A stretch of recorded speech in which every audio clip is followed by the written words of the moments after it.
And off we go.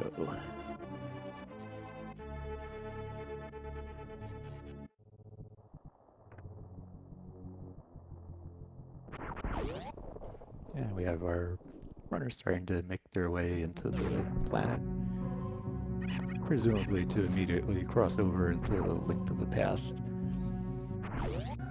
And then we'll get to see a bit of what's what as far as dungeon prizes are.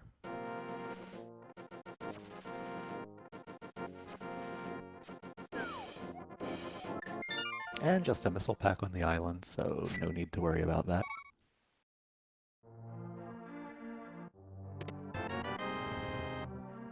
First super is in the house. And it looks like we had crystals in the light world with Desert Palace being red.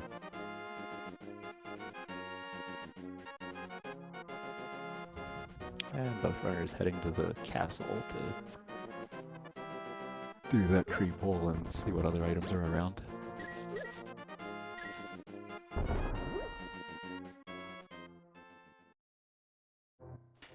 Only green rupees from the tree pull.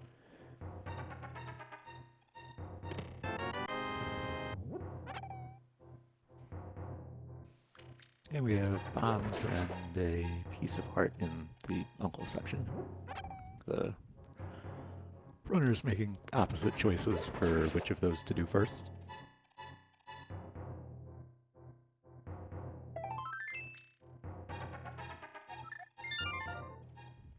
Technically finding missiles in the sanctuary.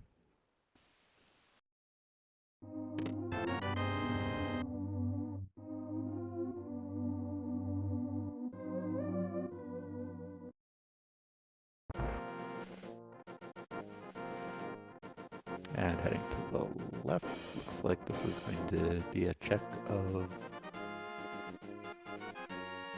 the usual Lost Woods things. And hearts from the crab.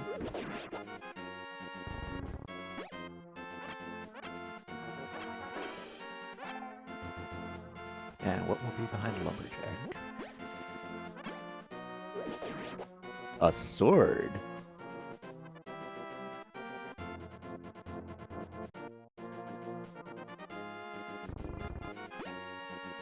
Since the swords needed to get in there, we know that we won't necessarily have to get that.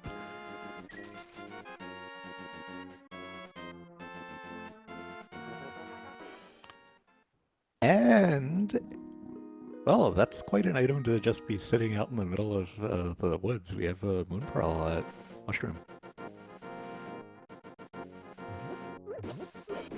One of the ingredients to Dark World Access already. Energy tank in the hole near that. Yeah, we'll see how long it takes for the rest of that to show up.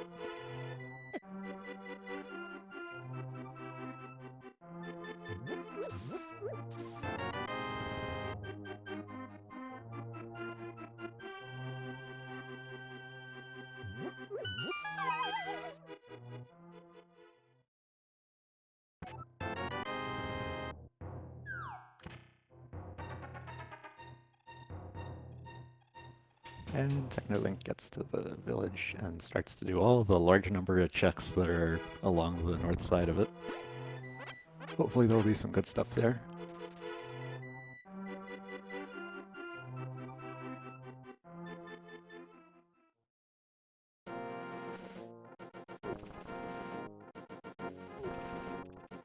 E-tank, missiles, reserve tank, and 20 rupees. Yeah, not too much so far, but yeah, that'll still make Super Metroid a little bit more comfortable. And a red rupee in the back room, so yeah, nothing really much notable in the right house. Perhaps the well will be a little bit more friendly.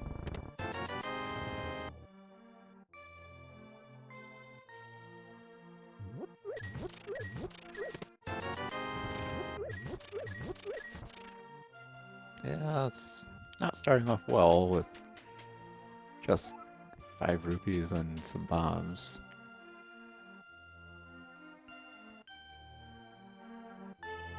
Heart container, 300 rupees, and Spazer.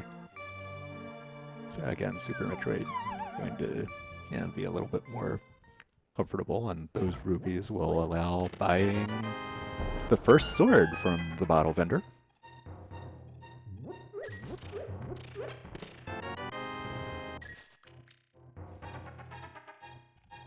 And still a good chunk of the way to Zora money remaining. And we have the bow in Chicken House.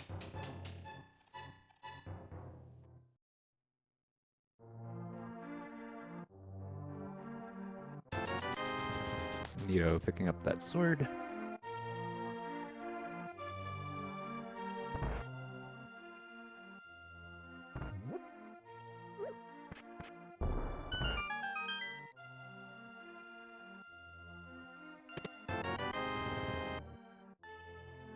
And that bow, while Technolink checks what's in the library.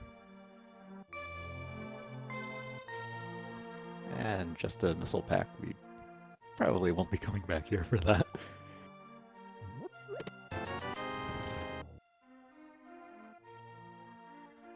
And Technolink going straight into race game without checking it first. Let's see what will be at the end of it. And Nito will be there soon. And 20 rupees. So, Technolink saves and quits without finishing that. And Nito also not pre-checking.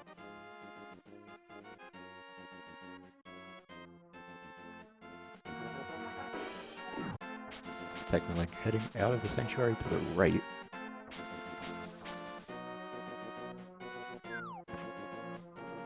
I feel like this is probably for Houlihan. Looks like Technolink is going to be setting that up. And Nito does finish the race game and picks up the 20 rupees.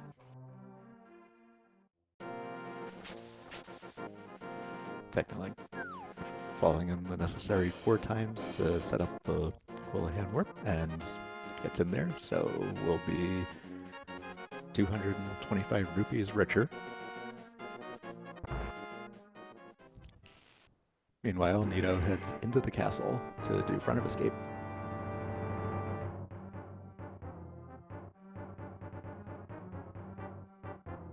And Technolink heading down to do South Shore.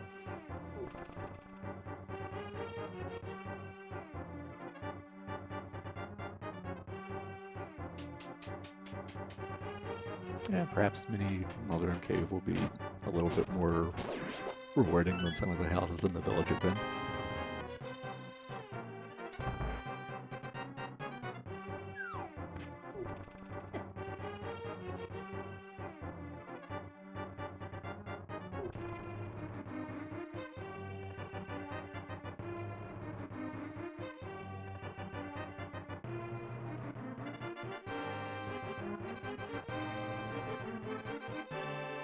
Supers, 2 heart containers, a power bomb pack, and a missile.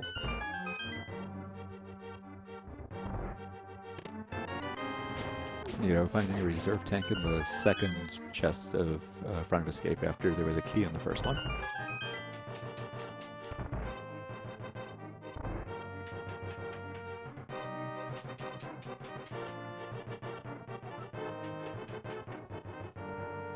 And Technolink will head onward to Ice Rat Cave.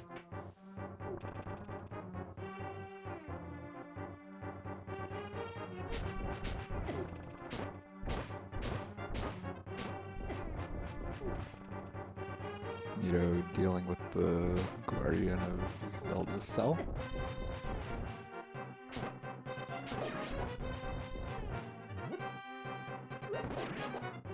And in the Ice Ride Cave, we have super missiles. And an E-tank in Zelda's cell, from which Nito is going to Death Warp.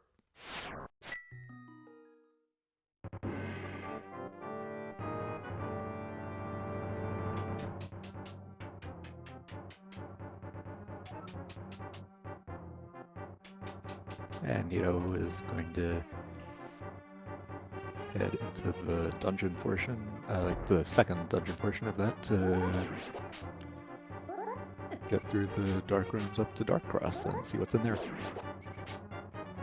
Meanwhile, Technolink has fake flippered and is heading to see what item might be under the bridge.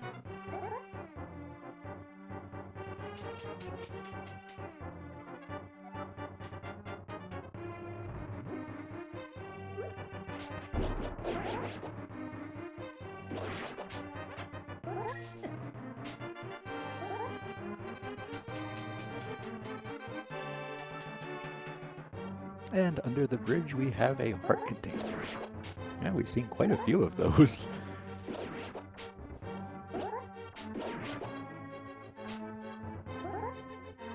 Just 11 minutes in and Technolink has 7 hearts.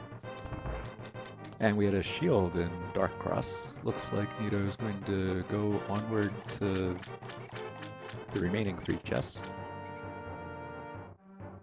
And Technolink taking the whirlpool, so we will be seeing what Zora has, as well as what's in the waterfall.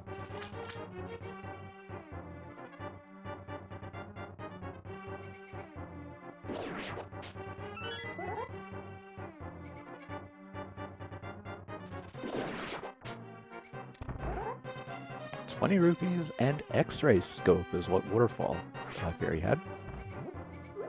Nito finishes making it through the dark rooms.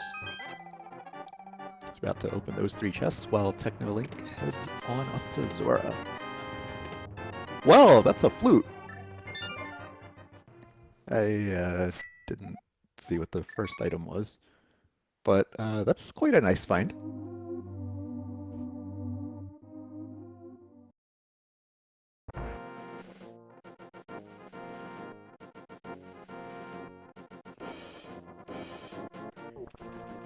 And Zora is going to be selling us a lamp today. So Technolink now has that, and that will light his way. Hopefully it still works after Zora's been keeping it underwater for this whole time. Nito going straight to the village to activate that flute.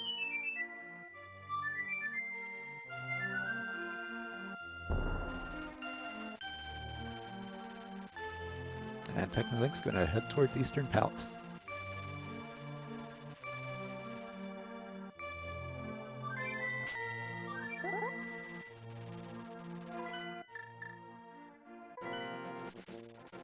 And Sahasrara informs us that the green pendant is in pod. And we have a glove as the first item. Damn.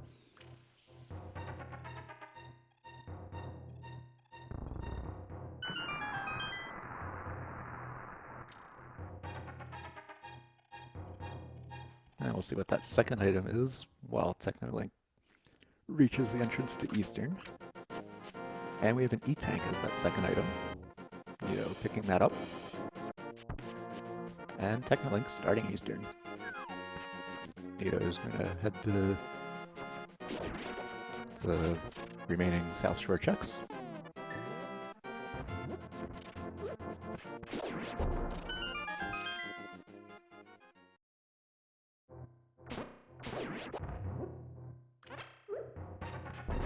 And Eastern's first chest has the big key.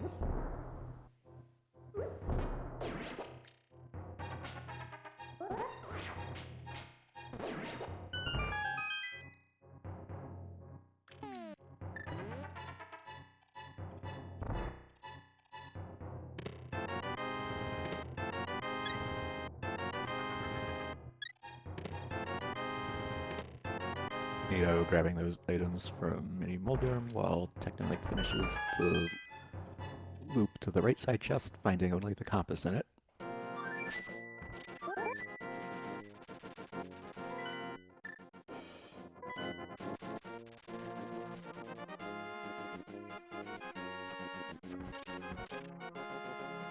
And, you know, looting to save just a little bit of walking on the way to Ice Rod Cave.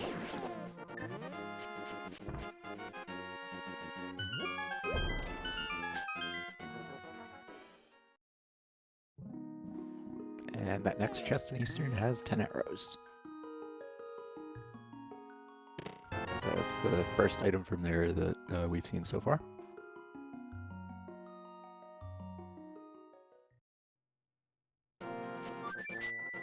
And the big chest has the second item from there, which will be a bottle.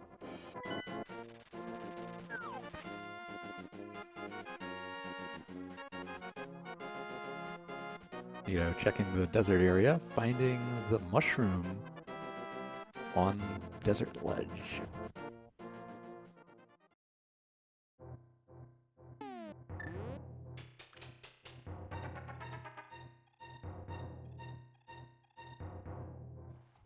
Technolink heading over to the big key chest in Eastern as Nito is about to see what Agina has. And that is a fire rod at Agina. So now we know where the fire sources are.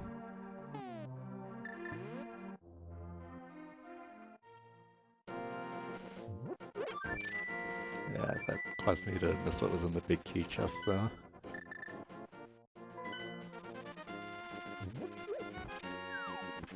Technically, has everything he needs to finish this up, and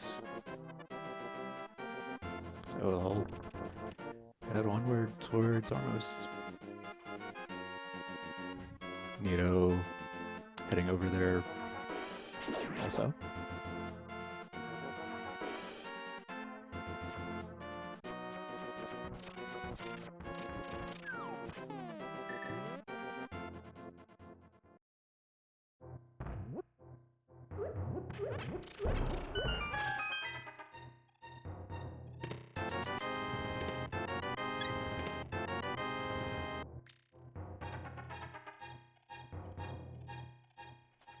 Nito finding the heart container and power bombs in Sassuolo's closet while Technolink begins fighting Armos. And makes short work of Armos. Getting his first crystal.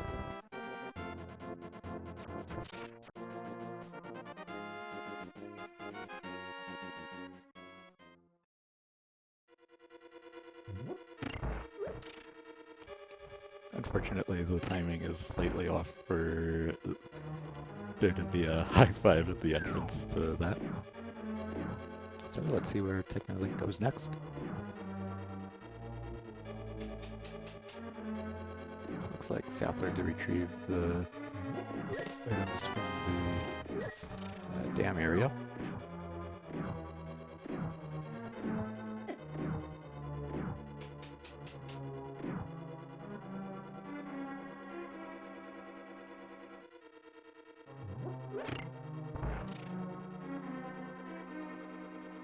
There's that glove.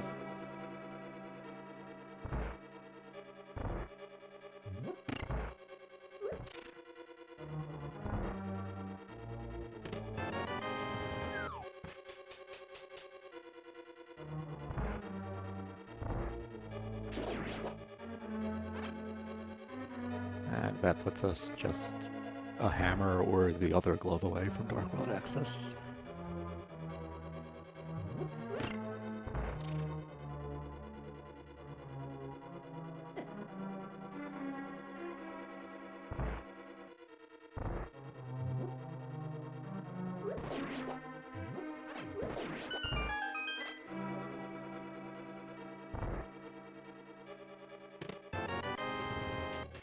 Technically now also checking the desert ledge, finding that mushroom that will be there once he has access to Desert Palace. Getting ready to open up Gina and be happy with what's in there.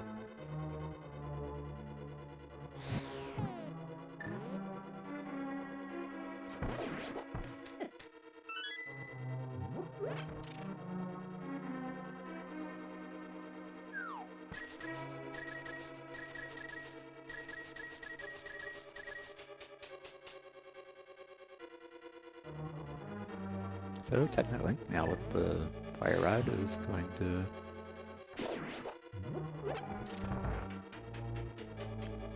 go do the back 3 chests of the escape. About to find that flute.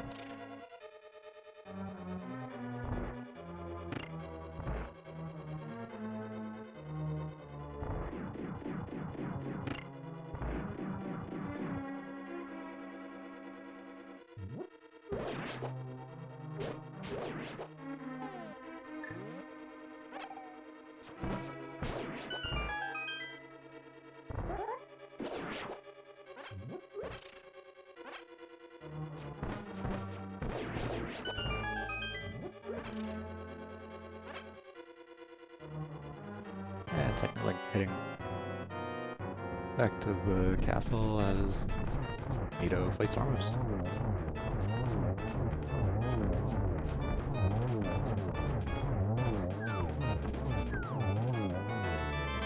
Another good fight, so now Nito will have his first crystal.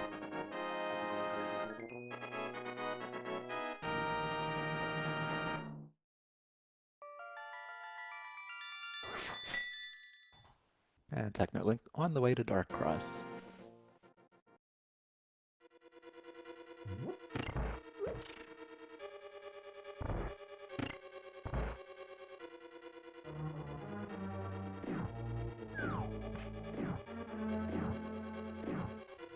Going back into Eastern to check the big key chest. And Technolink reaching that Dark Cross chest and finding the shield that's in there.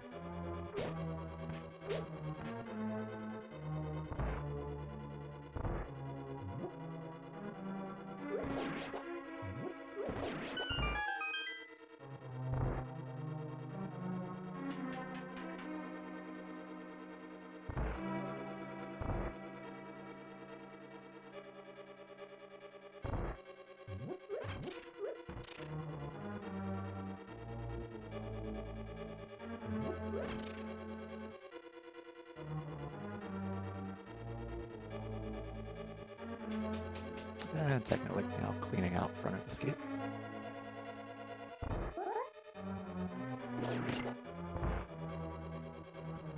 Heading through the dark rooms toward that remaining chest.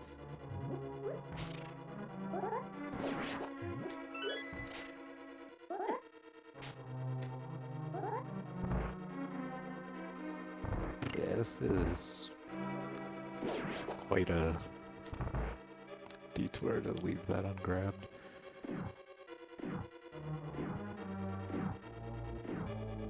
Technically finding the reserve tank that's in the second chest of the front escape.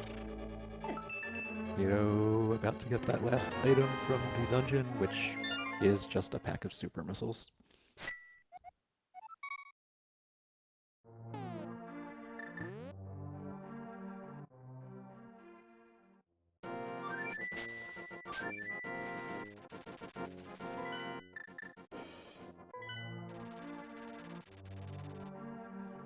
And Nito's now going to see where that bottle leads. Seeing what Sick Kid has. And that would be more super missiles.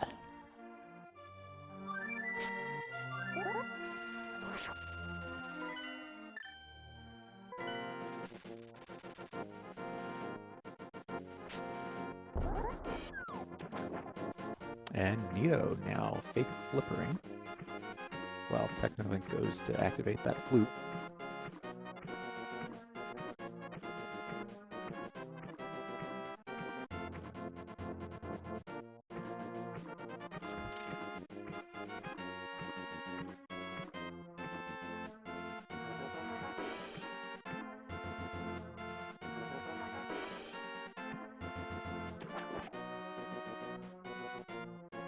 So now we have a goose on the loose on both sides. Nito picking up that heart container under the bridge. Technolink also going to Sick Kid and grabbing those supers.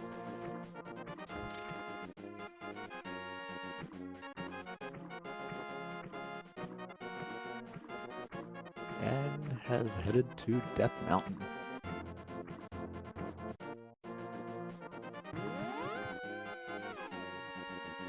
And Nito's going to do the waterfall and the Zora checks. Going to get that lamp. While Technolink is rescuing the old man.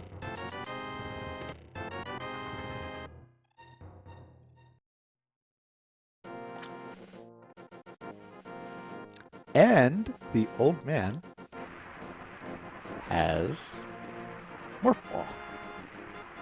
That's going to open up quite a bit in Super Metroid.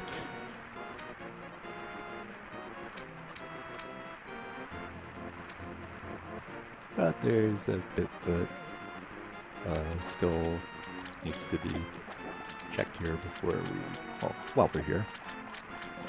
We got missiles on top of Spectacle Rock. And Space Jump inside. I imagine that Technolic's going to go right in and grab that.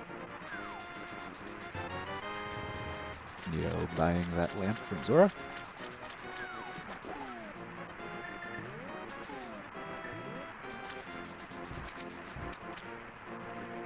And setting up a splash deletion to get to the ledge. Technolink now with Space Jump.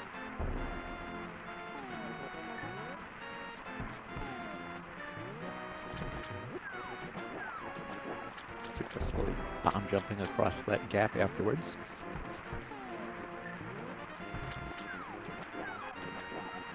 And we'll go into the portal to Business Center and start to do some Super Metroid checks. Yeah, I got a decent amount of ammo, and we got Phaser.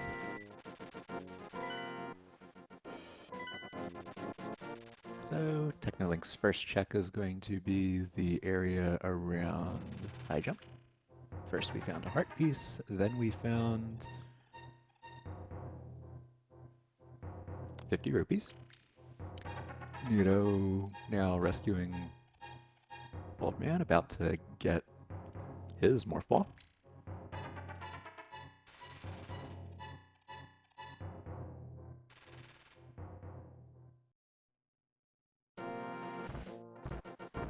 And Technolink's going to reset to warp to the ship and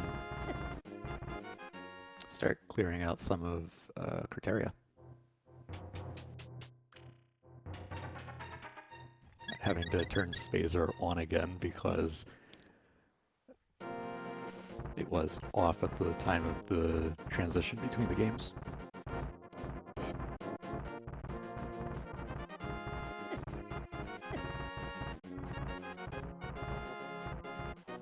Technolink going right into Gauntlet.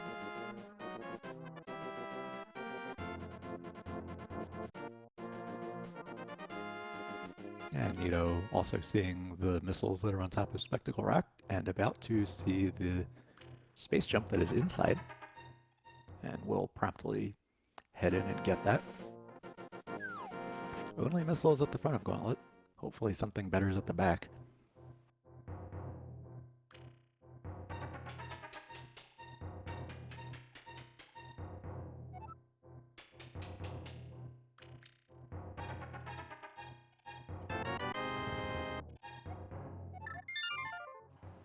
Technolink carefully lining himself up to be able to get both items, but all that's there is 5 bomb capacity and a green rupee.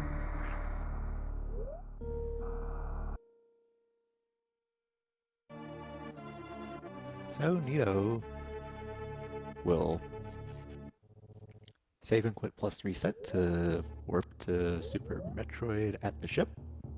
Technolink finding bombs at the first E-Tank location.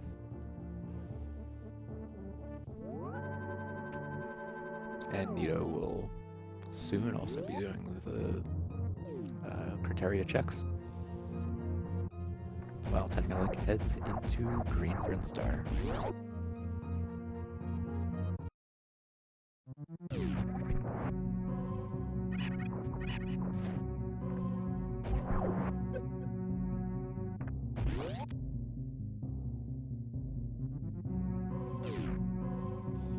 Nito going right to 230 missiles.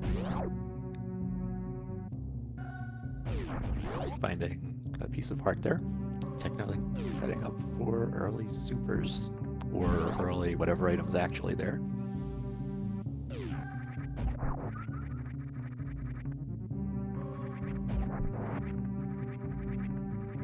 Well, we got a shield upgrade out of that. 20 rupees. And Varia's suit! Well, that's quite a find. And now a whole bunch of Norfairs available.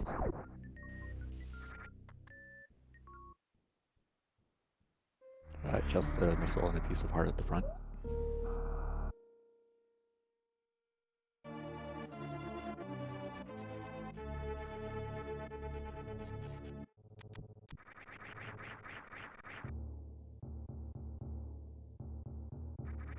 Technically now going down and visiting the Atakuns.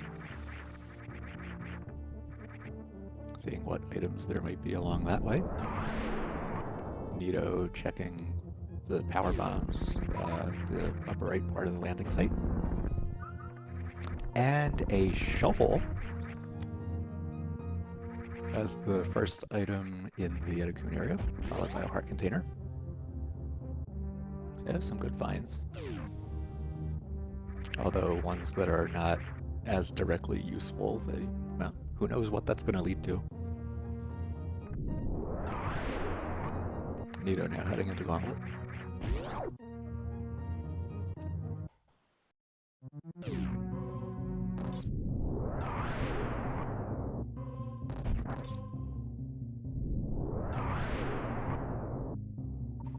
And we have the hook shot at the top of the Etakun room. So definitely quite some good stuff here.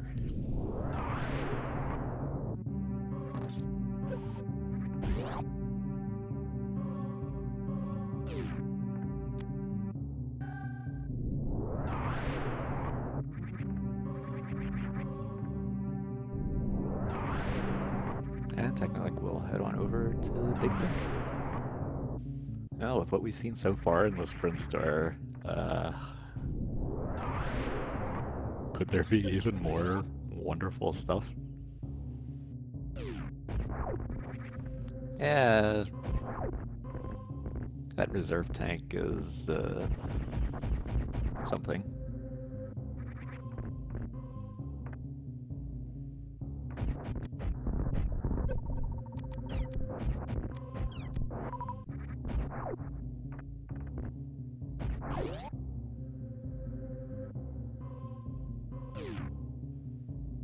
Not much so far in Big Pink. But there are plenty more items where the ones that have already been checked came from.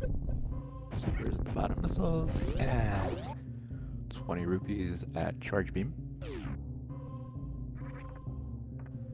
And that still leaves... Yeah, that still leaves Spore Spawn Supers and Wavegate Room. And Nito is now going to start his trip through Brinstar. And picking up the good stuff therein. Starting with the Varia suit that is at the end of Early Supers room. Power bombs are at Spore Spawn Supers.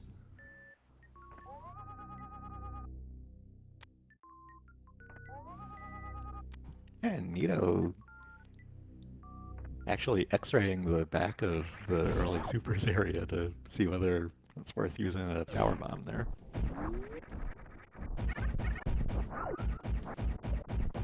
I love intended use of x-ray. Technically clearing out the enemies in Wavegate room, setting up to Okay, first try opening of it without high jump. Very nice.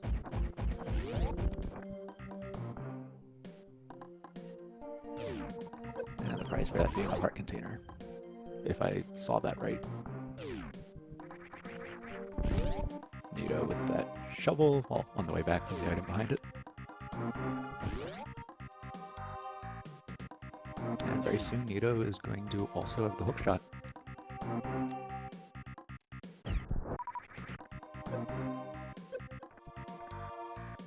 Technically entering Green Hill Zone and is going to pre-open Blue Brinstar and find flippers in the pipe.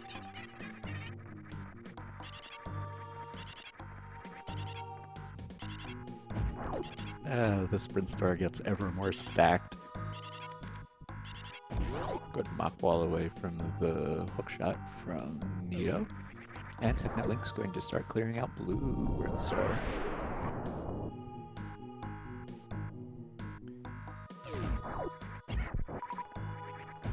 Not much to speak of there so far.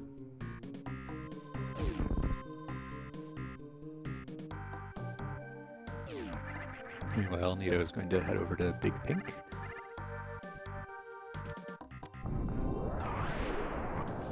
And the first missile pack becomes a super missile pack.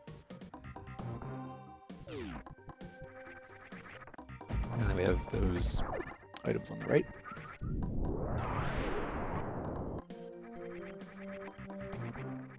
Piece of heart in the ceiling.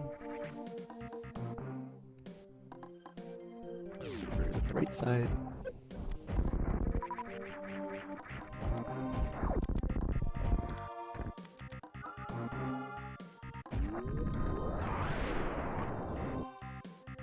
And that E-Tank for Nito. TechnoLink crossing the invisible bridge to Billy May's room, where there is just arrow capacity and a piece of heart.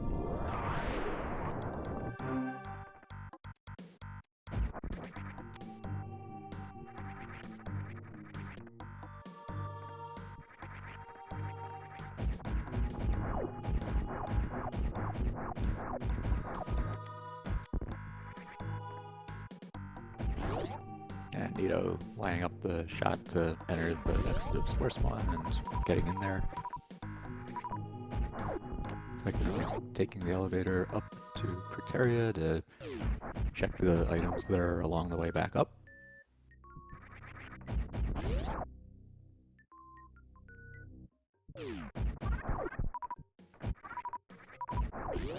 Starting with old Mother Brain missiles.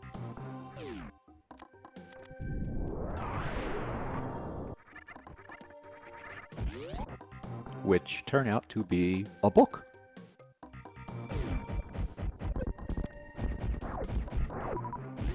So, Desert Palace is now open.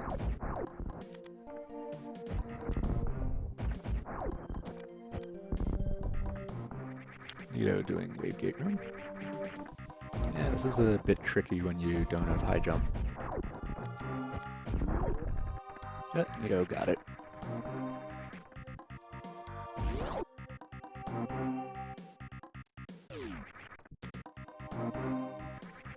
Getting the heart container that's behind it. And TechnoLink has now finished the climb up from Old Mother Brain. Gonna check 230 missiles.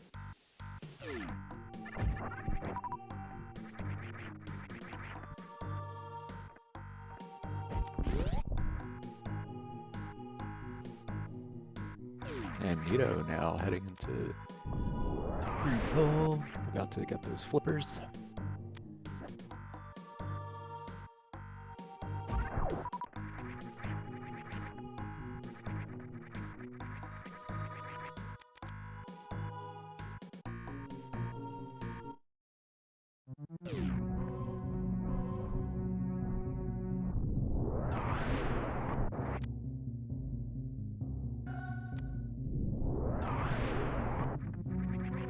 TechnoLink actually taking a portal to Link to the Past and resetting to get back to the ship a little faster.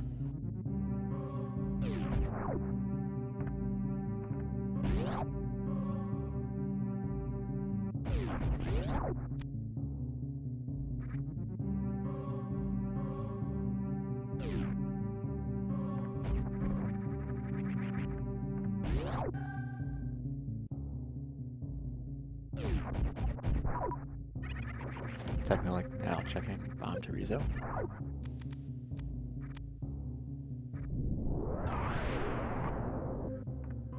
Who will not bother us because we don't have bombs.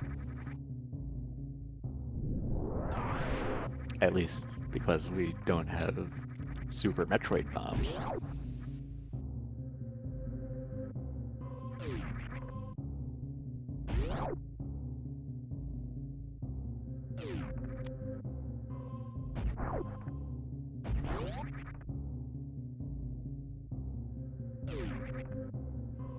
And technically resetting back up to the ship from that because there wasn't a particularly good item down there. Doing that power bomb check.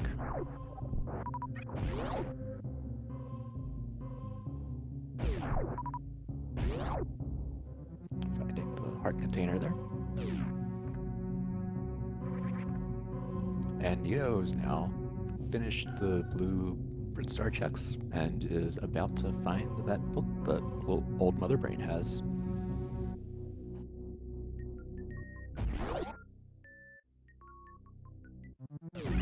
Technolink now headed right.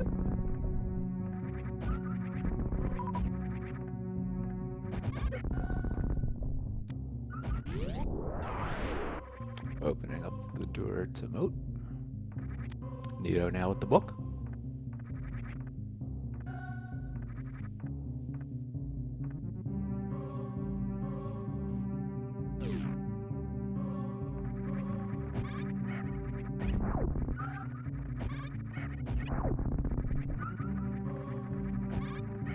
And going down into Red Tower.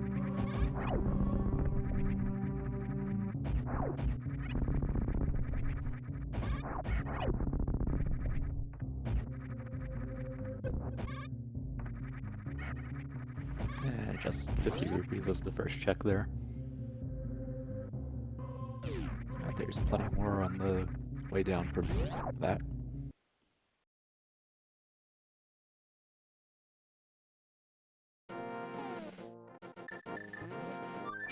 And Nito heading back into Link to the Past.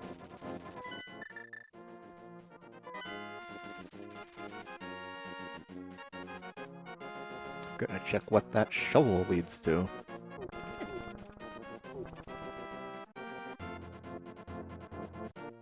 And just a missile and power bombs at Alpha Power Bombs.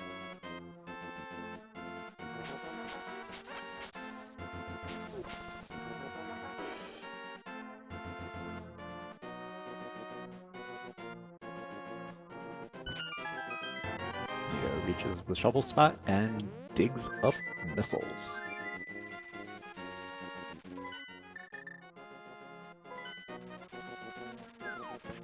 And flutes to desert to see what's in there.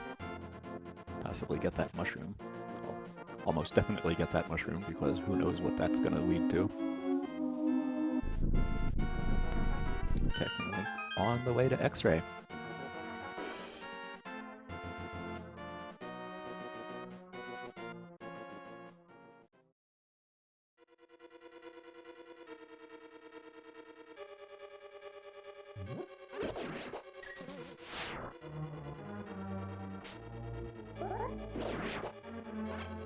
And at X-Ray Scope we have the cape.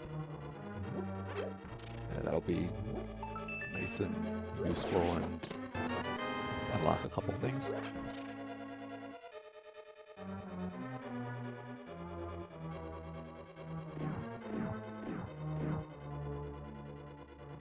Yeah, we had a small key in the back middle chest, so we'll see what's on the right side. First, a big key.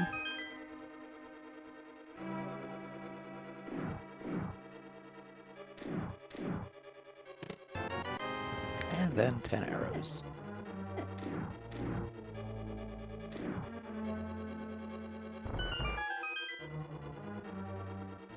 Meanwhile, Technolink reaches the bottom of Red Tower, so we'll soon see what is at Spazer.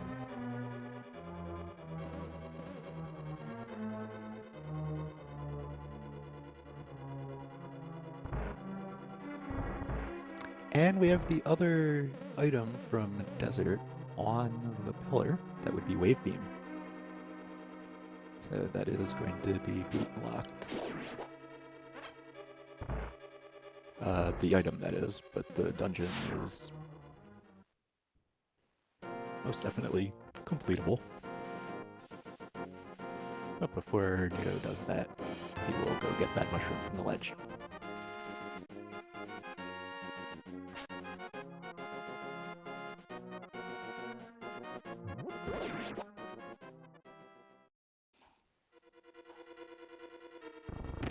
And while Nito heads into the back of Desert Palace, Technolink heads into Kraid's area.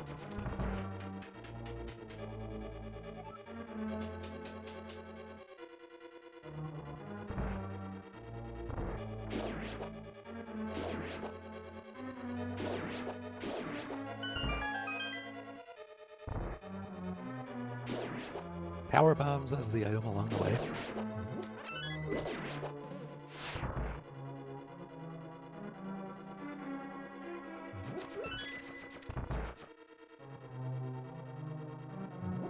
Looks like we might be getting approximately simultaneous boss fights.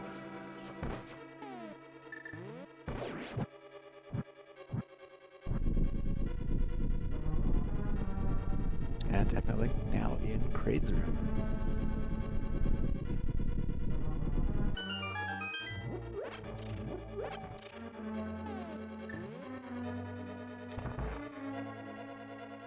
And Nito in Lionel's room. And Technolink unfortunately does not get the quick kill on Kraid.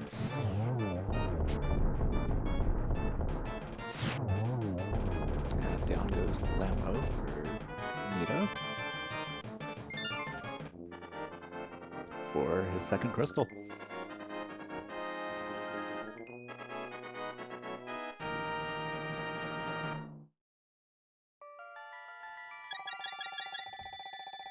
Meanwhile, Technolink has finished defeating Kraid, but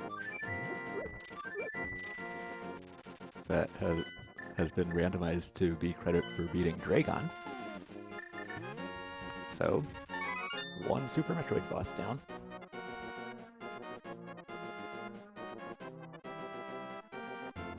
Nito now turning in that mushroom.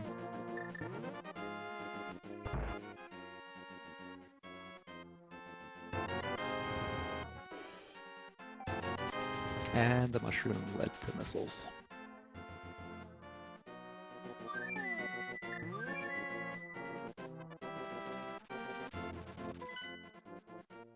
Technolink now heading back from Kraid.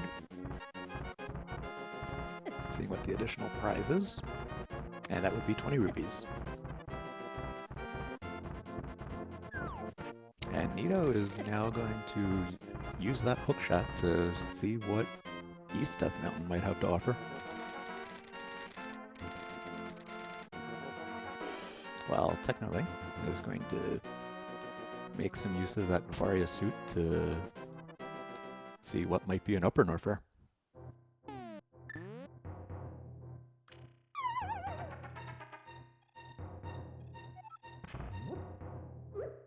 And Technolink will start with heading to Ice. Well, Nito does the first two chests of Paradox, finding only bombs and arrows in them.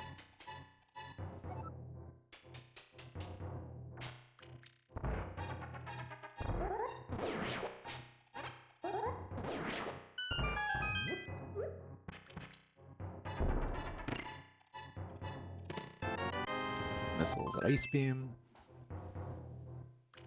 Nito with the other 5 checks. Oh, we have half magic and we have spring ball. Yeah, good stuff to have.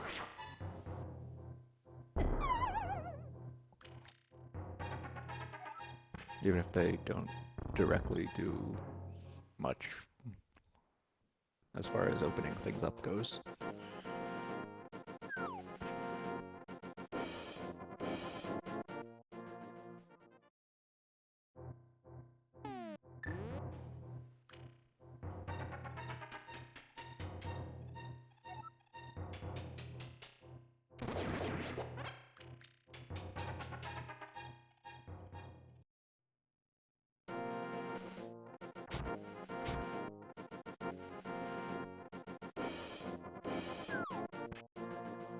And we find supers on Hookshot Ledge. A green rupee at Quagmire Escape.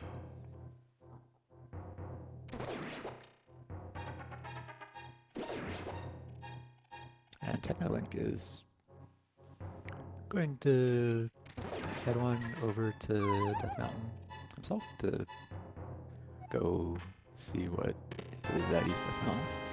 300 rupees in Spiral Cave.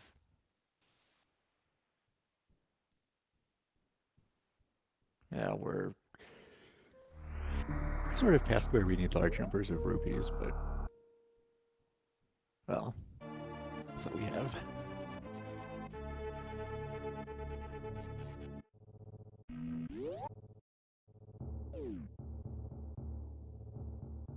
So, Nito returning to Super Metroid.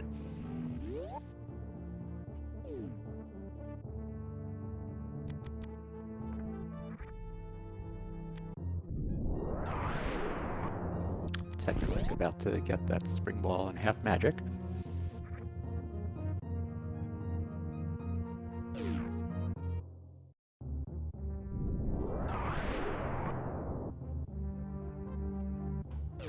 Nito opening up the moat, finding silver arrows.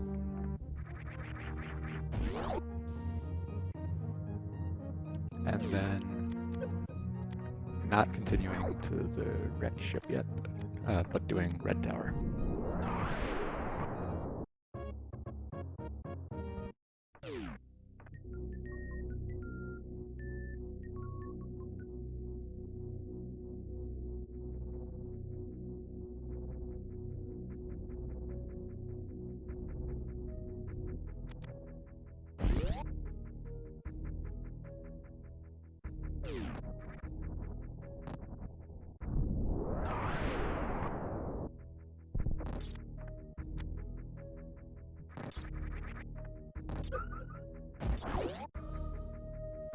Nito is starting to clear out Red Tower as Tech gets close to the end of Spiral Cave.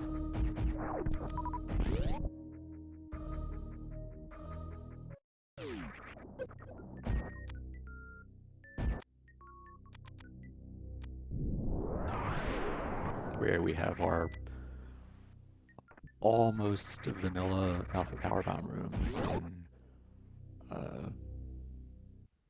on Nito's side.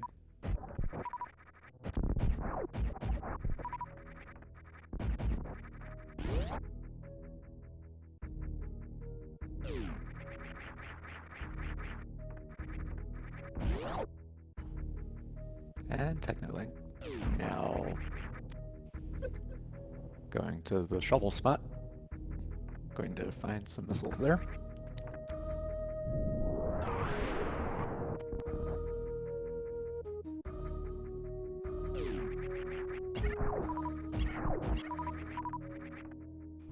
Nito now on the way to X-Ray.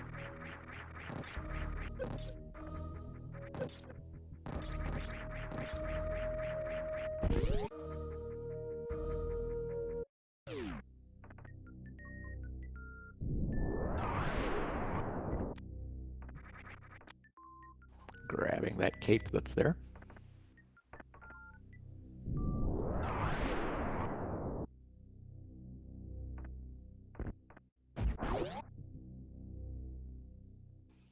And And Technolink heading right from the ship again. Getting those silver arrows that are on moat and continuing onward toward the wrecked ship.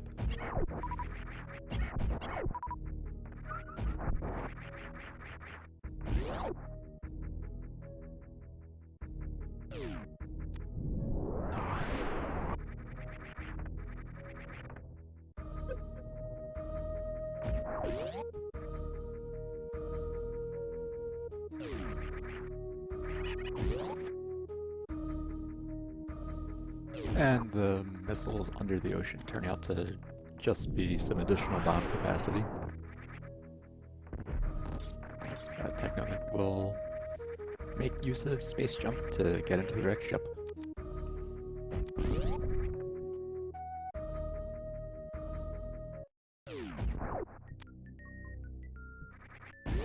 Meanwhile, Nito grabs the super missiles that are at Spacer.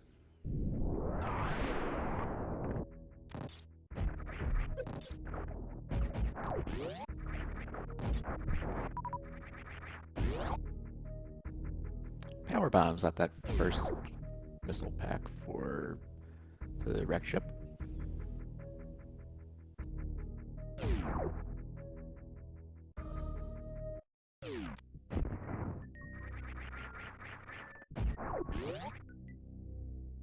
And Nito is going to head into the crates there while Technolink starts the Fantoon fight.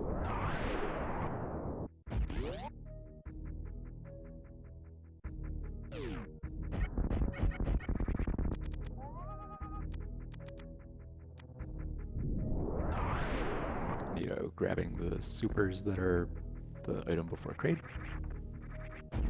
Technolink starting off with a fast pattern.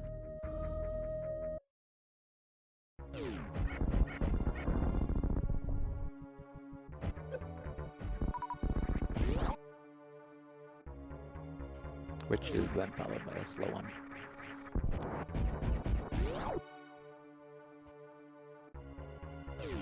Nito now starting the crate fight. Technically getting some more damage on Fantoon.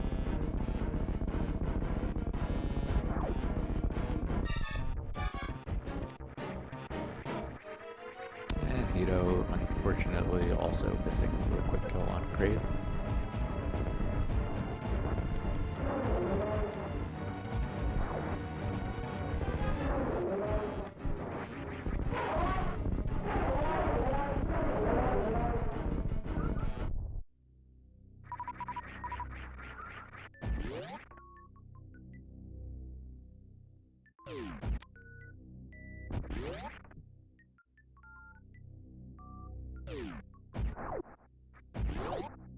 Technolink getting there and defeats Fantoon.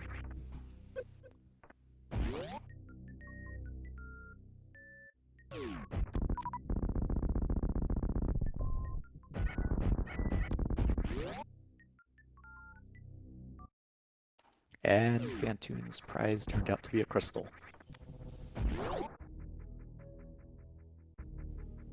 But now there's a lot more of the wrecked ship to check and hope to see good items at.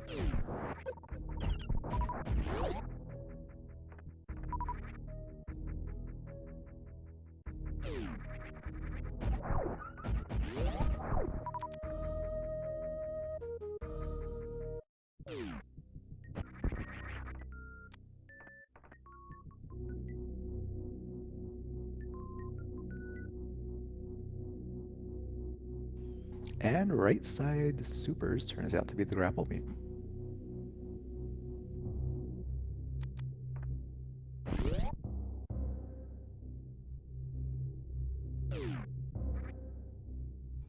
Nito starting to do all of the upper Norfair checks.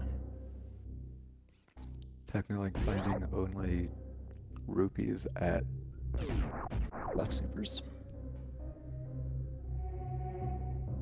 And going straight into, whoa, that's the safe room. I guess we'll see Spiky Death in a little bit.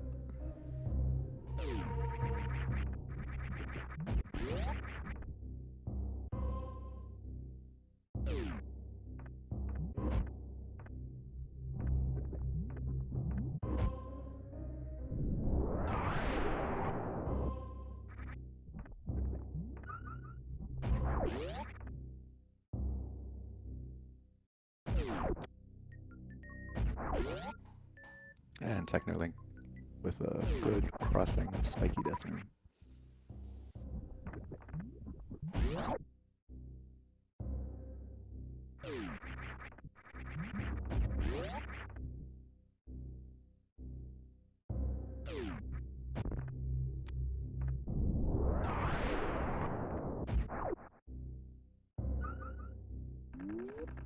And the prize on the other side turns out to just be missiles, so technically we'll reset back to that save in order to not have to worry about getting back, and not have to take the time to get back.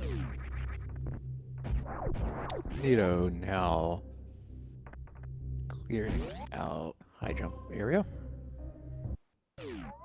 Perhaps we might be about to see more of Upper Norfair. Neato making good intended use of X-ray.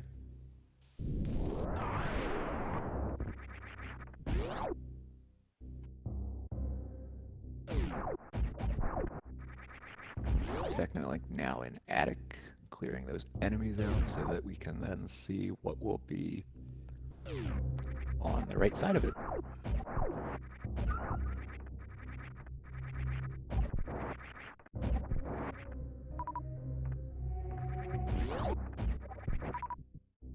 And, we'll start heading right from Business Center, so we will get to see some items we haven't seen before yet.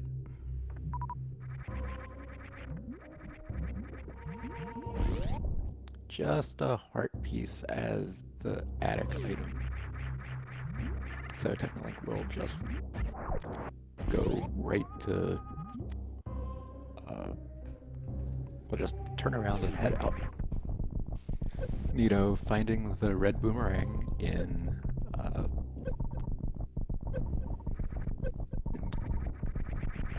on the way, and not going to go back and get it.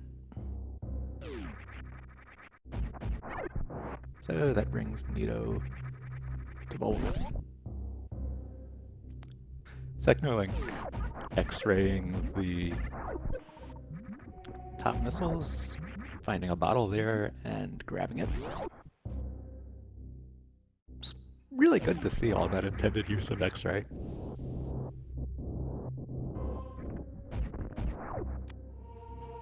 And we have a big find for Neato in the Norfair Reserve area. The missile before the reserve is the hammer! So that is Dark World access.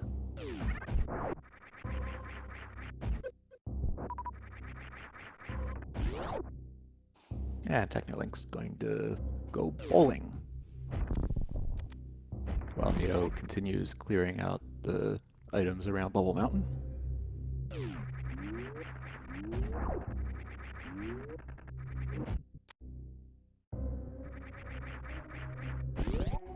First, a heart piece on the way to Wave. And then Titan's Mitts at Wave. So, quite a bit of good stuff in Upper Norfair.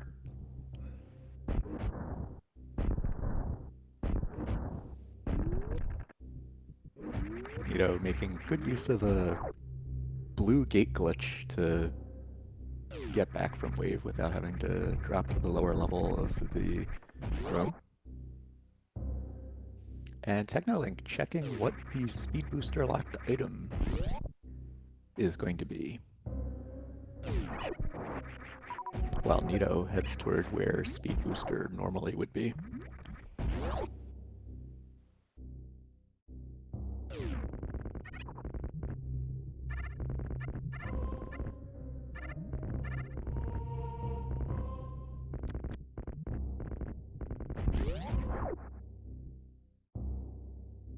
And just a piece of heart in the place of the missiles outside, and an E-tank inside.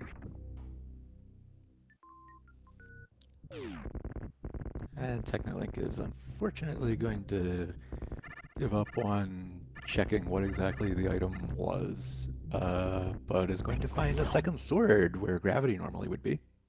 So,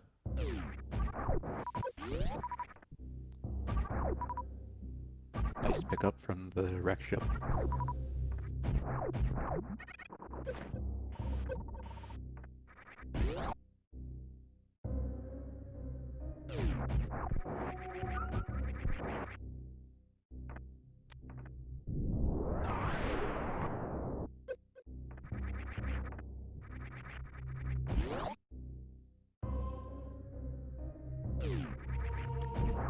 Heading down, possibly toward Croc. Checking the bottom of Bubble Mountain Missile on the way, finding that it's a mail upgrade, but not getting that.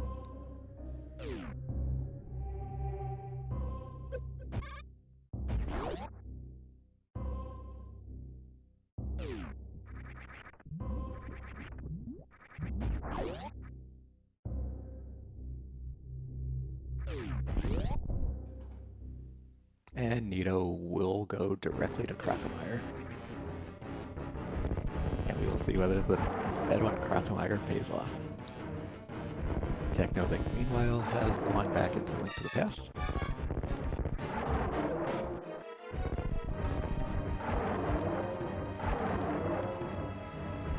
I felt like that might be to Dew Desert, and that is where Technolink is going.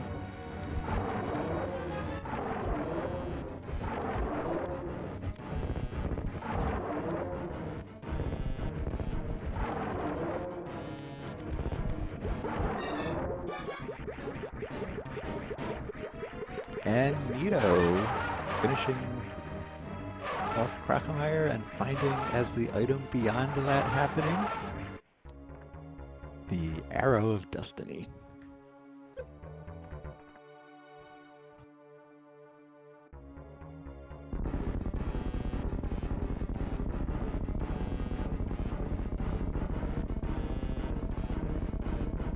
Now dealing with the dreaded Crocomire Phase 2. Hopefully items that are more useful will be beyond this, but Technolink's now going to check the items that are on the right side of the desert.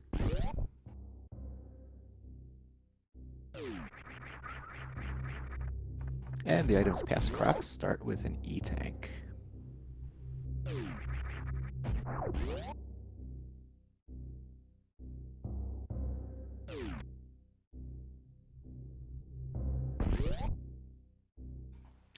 Doing cosine room on the way down. And in that room, finding 300 rupees. And good damage boosting on the way to and from there.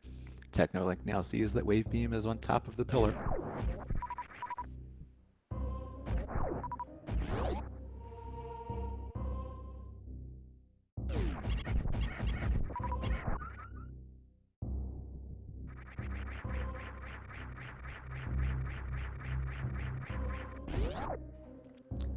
Nito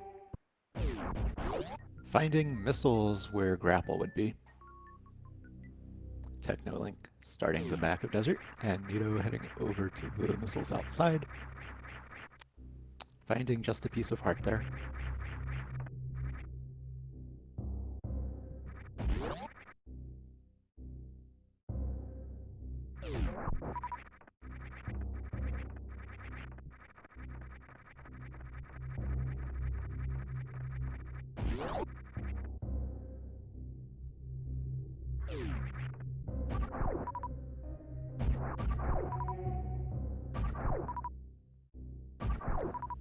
Nito farming up a bit on the way back from Croc while Techno gets ready to fight Lambo.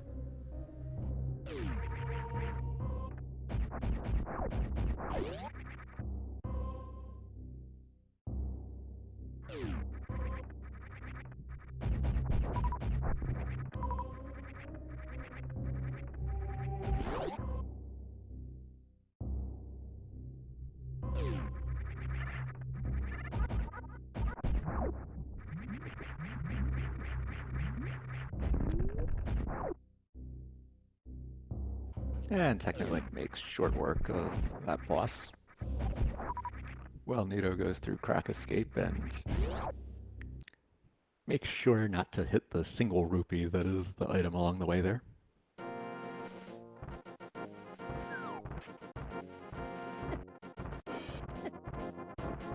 So Nito will head back into Link to the Past. Technolink grabbing the mushroom that is on Desert Ledge.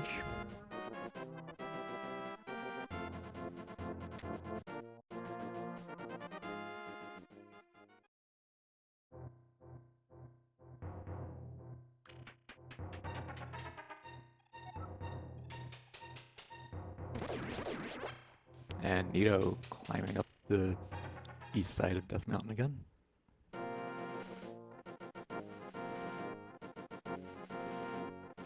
To head to Hera.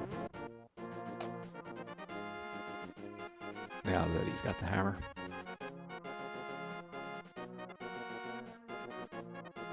Technically turning in that mushroom, grabbing the missile pack that results from that. And before Nito heads into Hera, using that book to check what is on the tablet, some kind of flying bomb.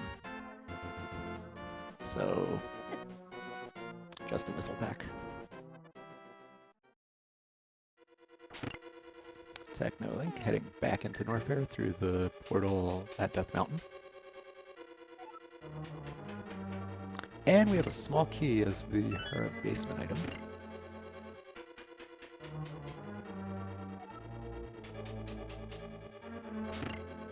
I mean, initial check, not the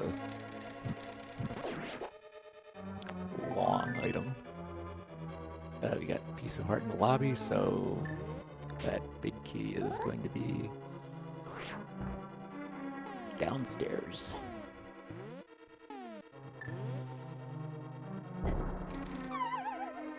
Nito doing a nice Hera pot.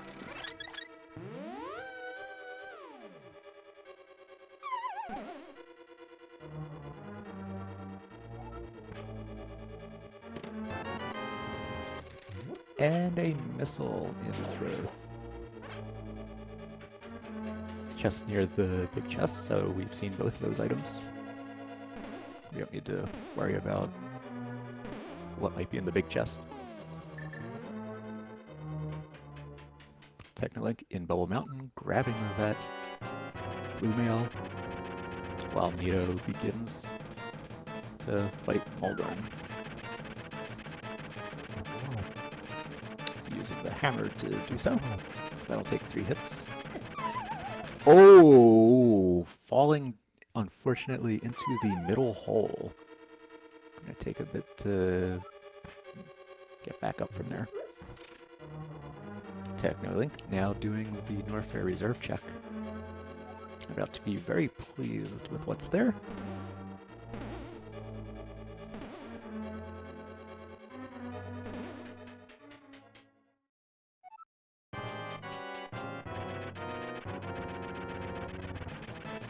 And now with Technolink on the way back from that hammer pickup, Nito is going to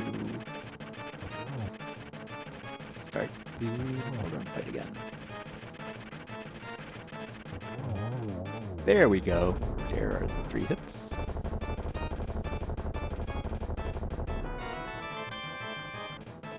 And the map and a crystal.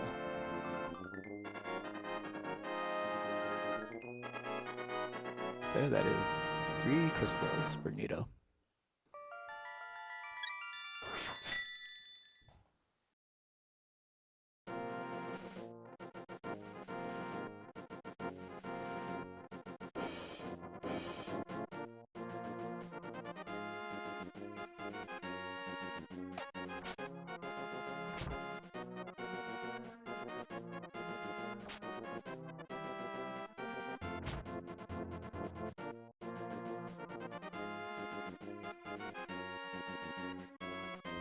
Nito carefully trying to avoid getting dead rocked. While heading over to the Dark World Warp at Turtle Rock to start looking around the Dark World.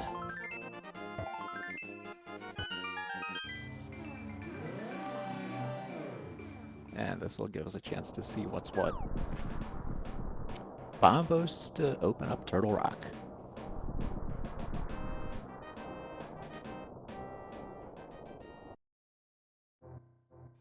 And Nito will start things off with Super Bunny Cave.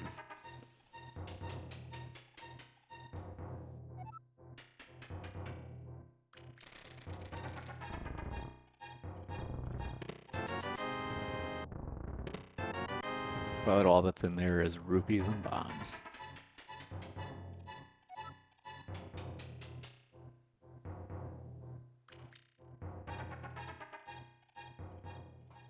Technolink now headed down from Bubble Mountain, probably to Croc, while Nito enters Hookshot Cave. First we have missiles, then a piece of heart, and then some bombs, and 300 rupees. So nothing really much to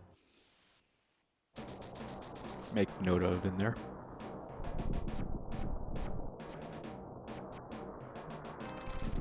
Technically trying to blue gate glitch to get to Croc.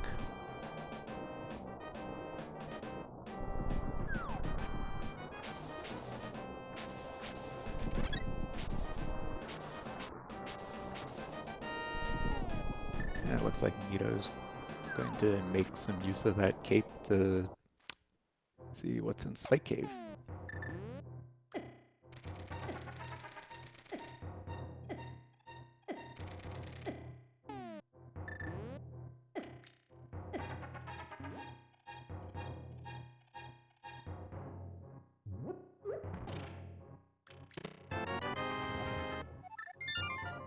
And that turns out to be an energy tank.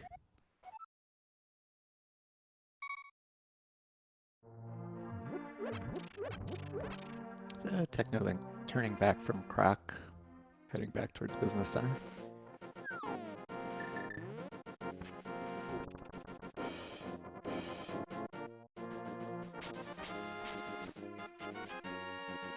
And Nito is going to use the Dark World portal near Link's house, and yeah, we'll start to see what Dark World checks have for us.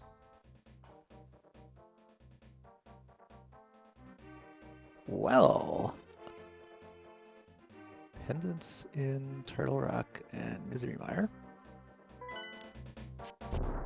and a Super Metroid boss in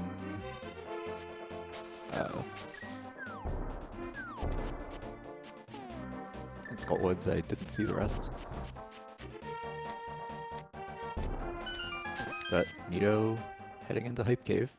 We'll see how hype this cave is. It's been disappointing me a lot lately. Yeah, Ether's something. So is another sword.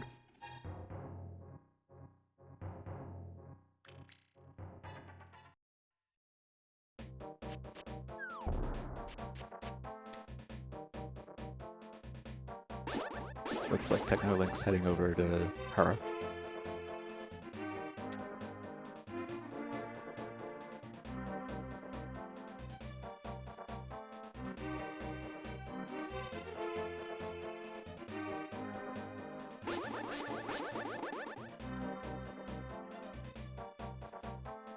Also checking the tablet before doing Hara. And Stumpy ends up being where Bombos is.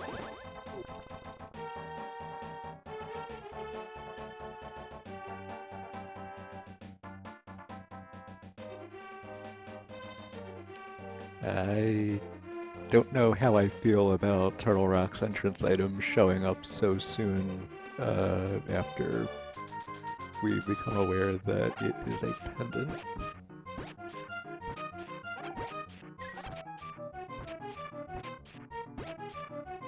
Although I suppose I don't really need to be all that concerned unless the Canis Samaria shows up.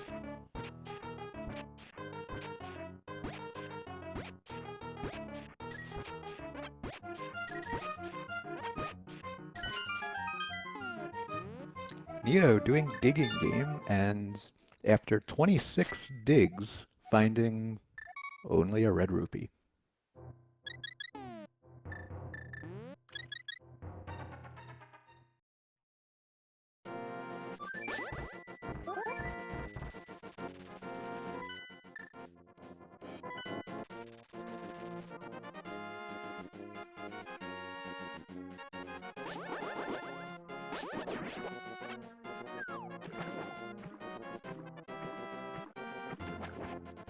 And Nito is going to make some use of that Bombos and is going to start doing Ice Palace.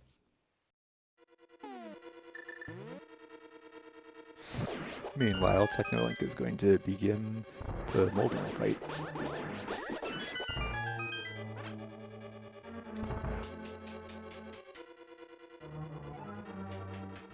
Using some Master Sword spins. Down goes Moldorm. So that is 4 crystals for Technolink.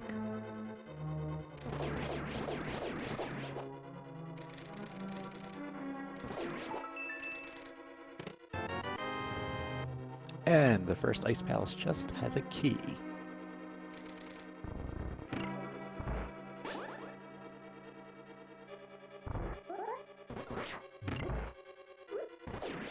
And Technolink is now heading back east from Tower of Hera. Probably to use the Turtle Rock portal.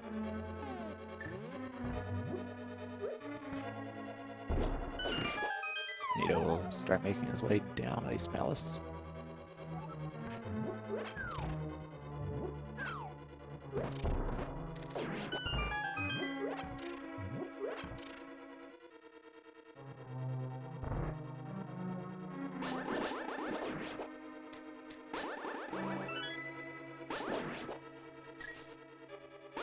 Alright, there's Technolink's map check. So we see where 2 of the other SM bosses are, and that also means that the other red crystal must be on one of the remaining Super Metroid bosses. There's Ice Palace Bomb Jump for Nito. Technolink opening up Hookshot Cave and then doing Super Bunny.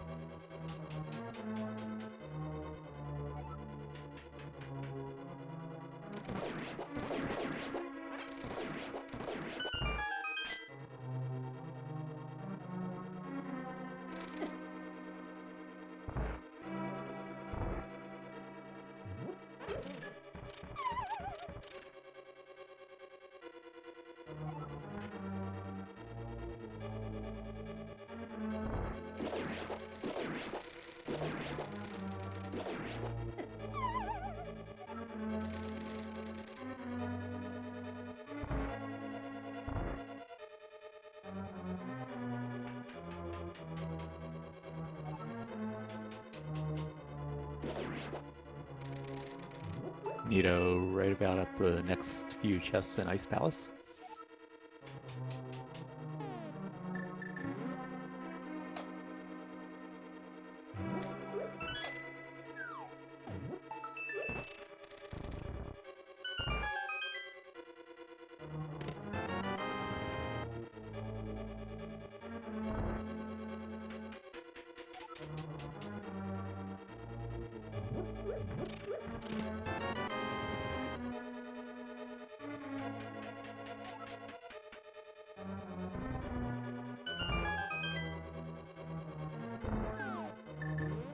Technolink now doing Spike Cave.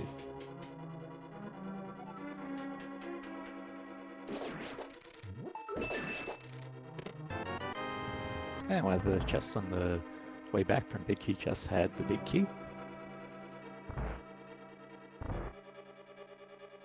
And there's that E-Tank at the end of Spike Cave for Technolink.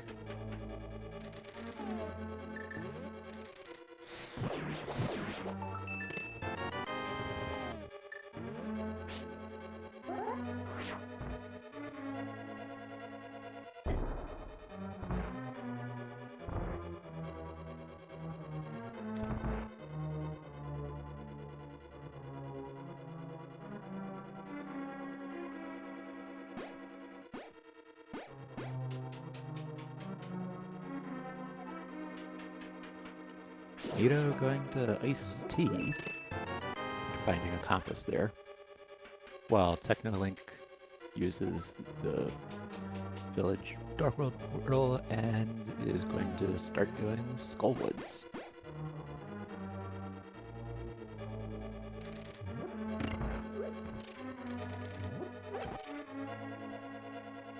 going directly toward the back.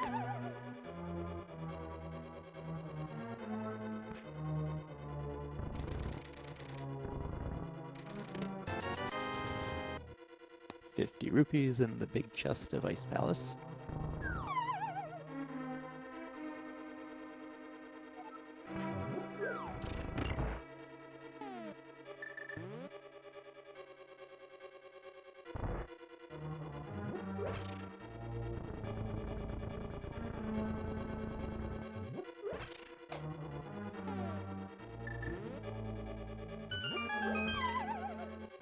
And Nito's starting the Pulsar fight.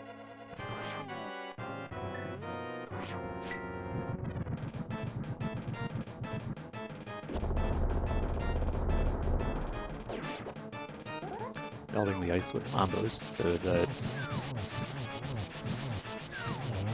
so much more of the magic meter can be devoted to fire rod shots. E-Tank as the item from that, and that's crystal number 4 for Nito.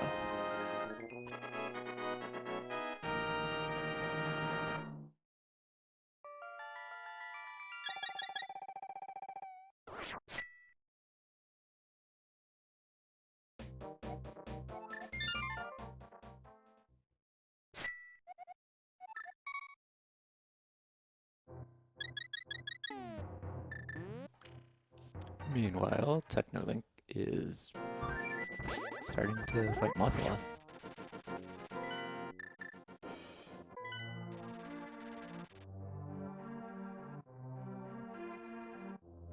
And Nito is going to head toward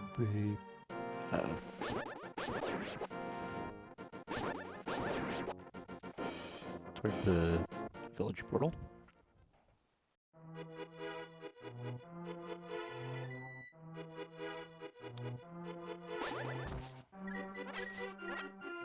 And Technolink finishes taking out Mothula, and the reward for that is going to be the Ridley boss kill. Nito checking what's at pedestal, finding what I believe is an arrow capacity upgrade.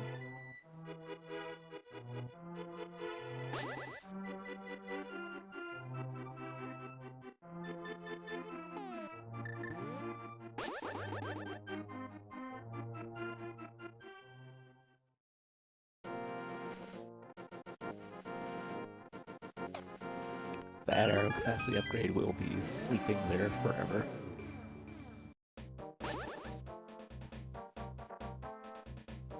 Meanwhile, Nito has headed into the Dark World and will be doing Skullwoods.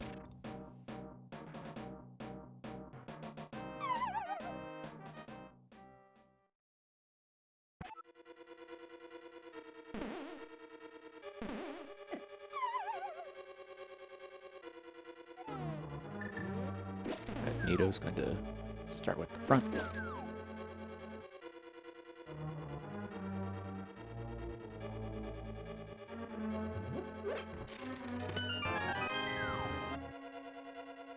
Missiles in the big chest that Technolink just found.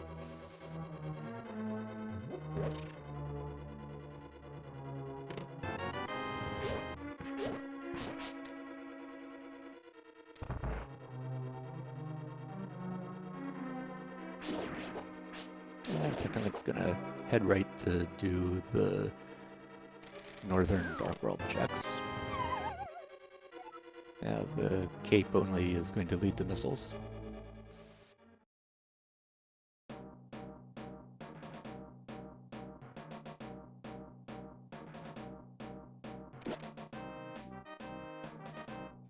Well, there's the whole village to clear out, so Technolink's going to do that.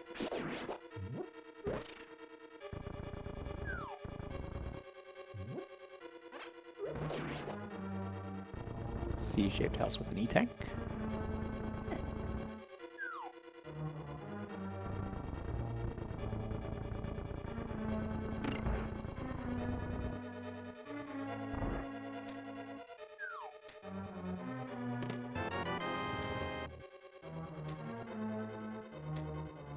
And chest game ends up having 20 rupees.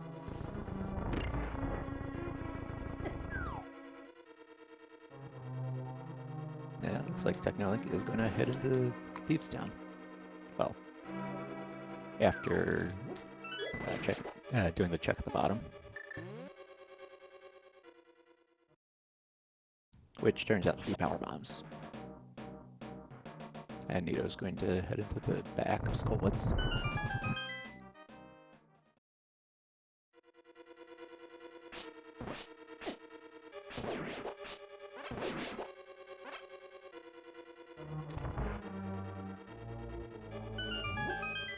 Big key as the first item there.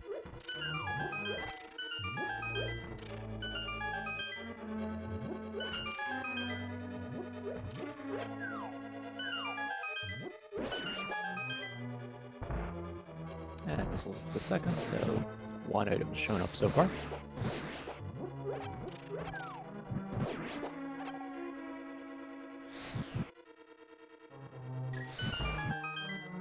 And one of those enemies blocking the dual light of torches that Nito was trying to do.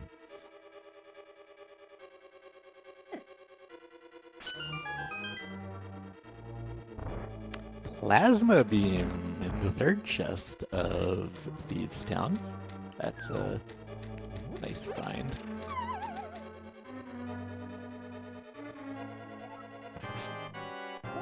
And the key, the small key is the fourth thing. Nito now in the Mothra fight. Technically headed into the inner portion of Thieves Town.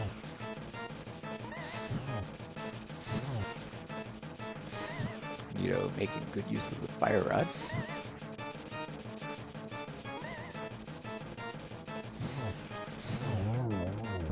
And down goes Mothra.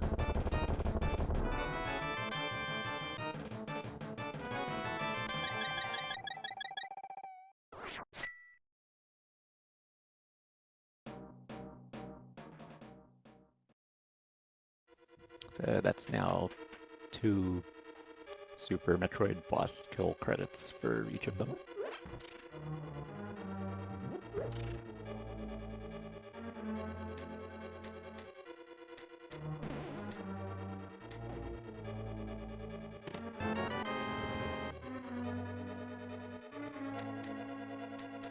And the chest under the bridge of the back of Skullwoods turns out to be Super Metroid bombs.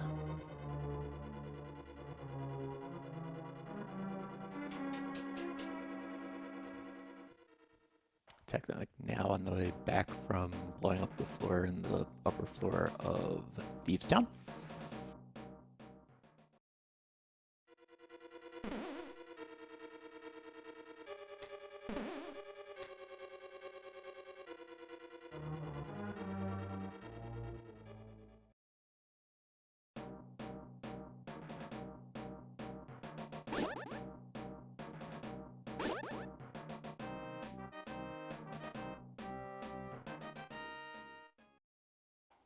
Nito in the front, finding that other item.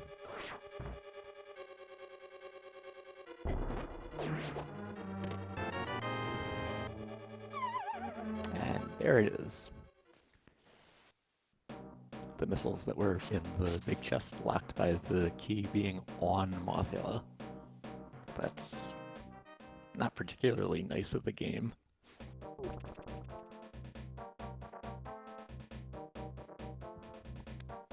And we have another pack of missiles in a big chest, this time the one in Thieves Town.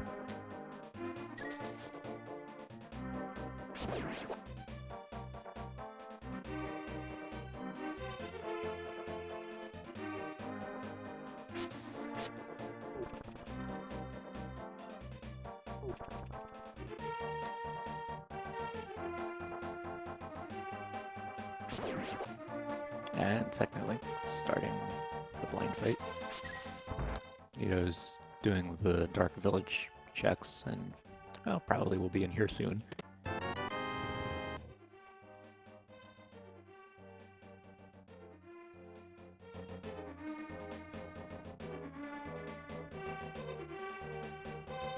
And down goes blind for Technolink. And that final item in that dungeon is going to be a stack of pancakes, better known as the gravity suit. There's now a lot more Super Metroid stuff to be done.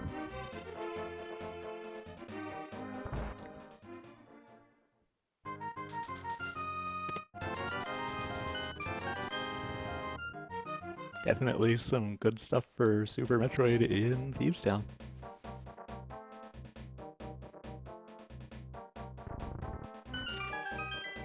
Technolink now about to become disappointed after 26 digs.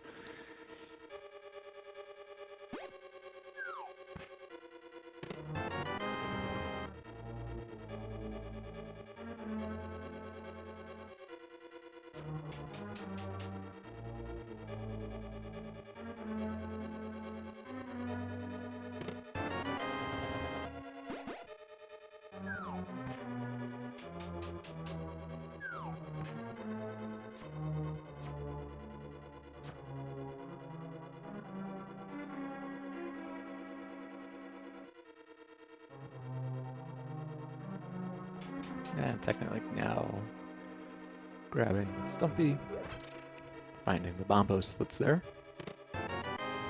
Nito with the plasma that was in the third chest in Thieves Town.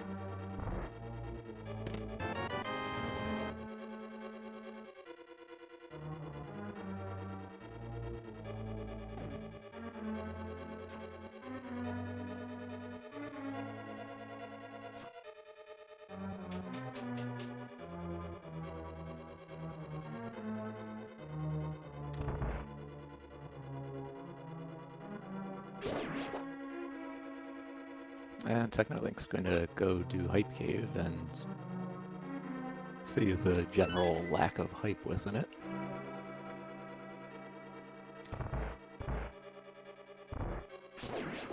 Well, unless Misery Mire ends up being Ether and ends up being needed.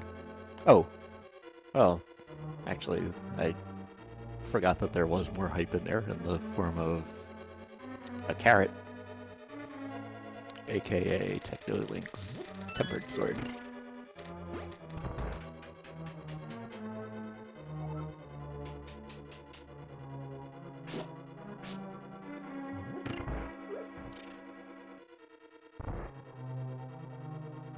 And Technolink's going into the Dark World Lake. Oh, this I believe could be... This is probably Backdoor Meridia.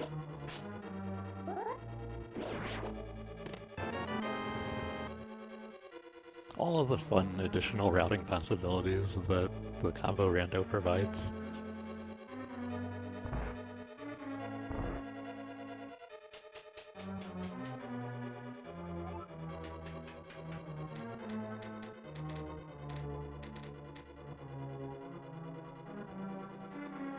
And so, Technolink reaches the back of Meridia.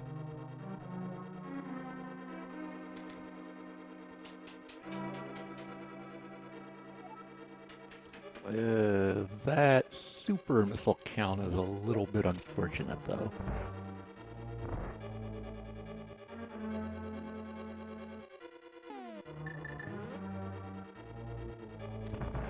But good thing there's a farming spot.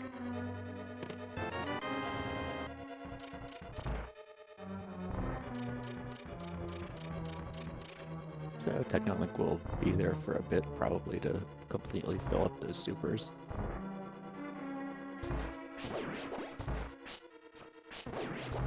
I was wondering if we would see this be with, oh, well. I guess you don't really need that many supers when you've got grapple.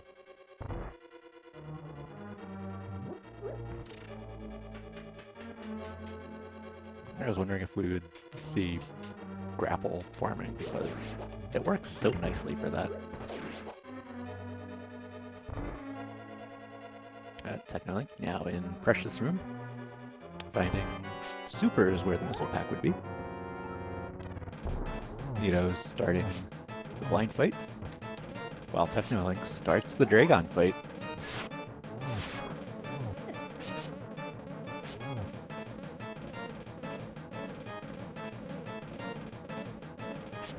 And Technolink supering open the turrets. Nito defeating Blind, getting that gravity suit.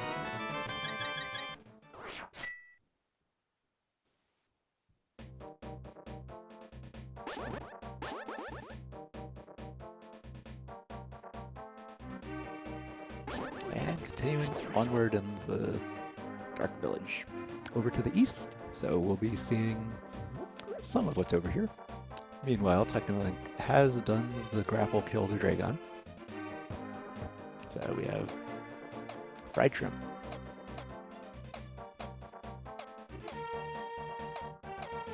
And Dragon ends up being the credit for killing Fantoon. And the item prize is a missile. And we have supers on hammer pegs, which Nito grabs. But that is all 4 Super Metroid boss kill credits for Technolink.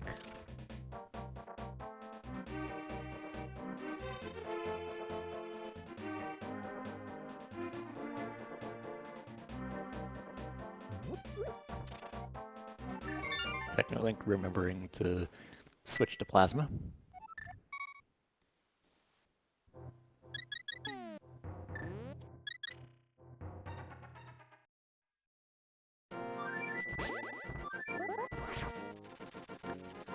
And Nito rescuing our amphibian friend from the Dark World. Using a save and quit to get him back into the light world because no mirror.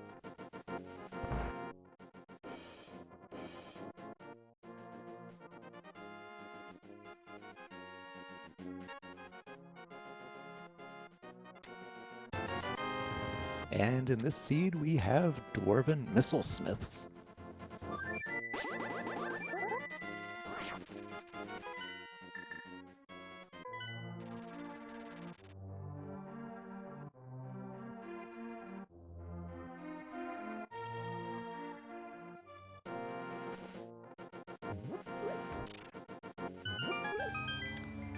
Technolink scoping out the first speed booster locked item in East Meridia and seeing that it is a bottle.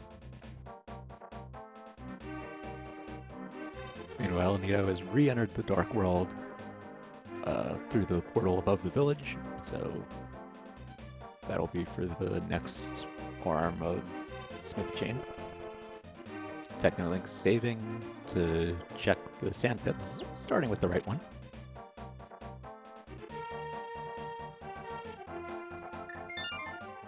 Nito grabbing the purple chest and saving and quitting to get it to the light world.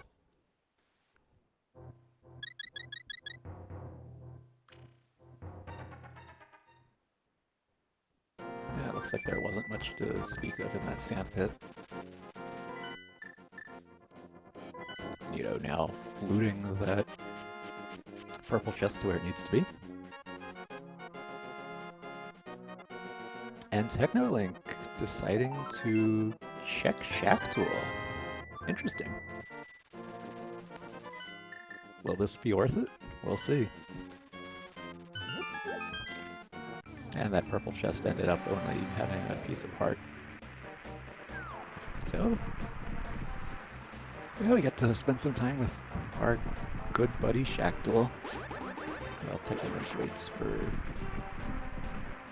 Shack Tool to do its thing. And Nito checking Mire Shed, finding that the item that opens Mire is Quake, so that decreases the amount of hype that Hype Cave was. And nothing particularly interesting in the shed. And also at some point Speed Gaming 4 raided us, so welcome.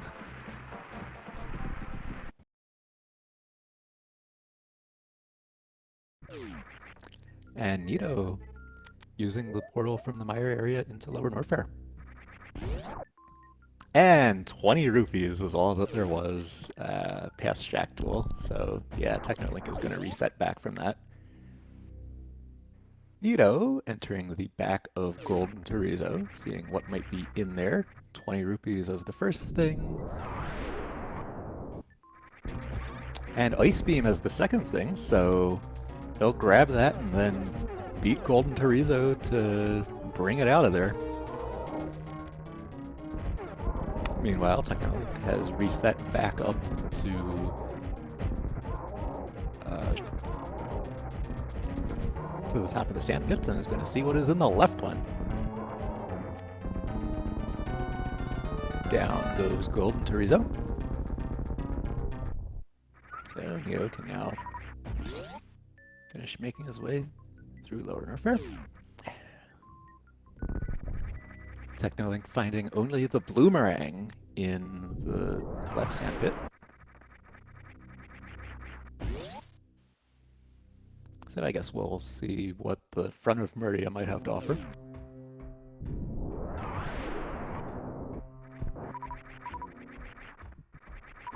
Nito doing a little bit of super missile farming.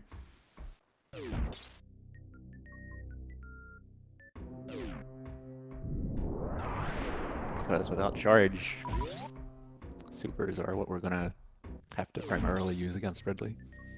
And by elimination, we know that Ridley must have the other red crystal.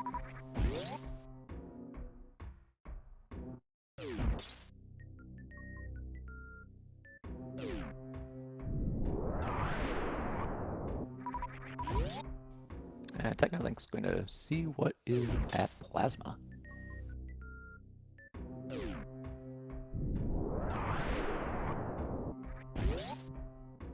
Nito almost finished farming supers to full.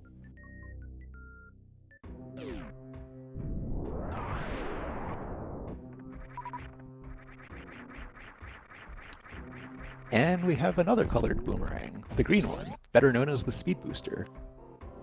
That's a good find.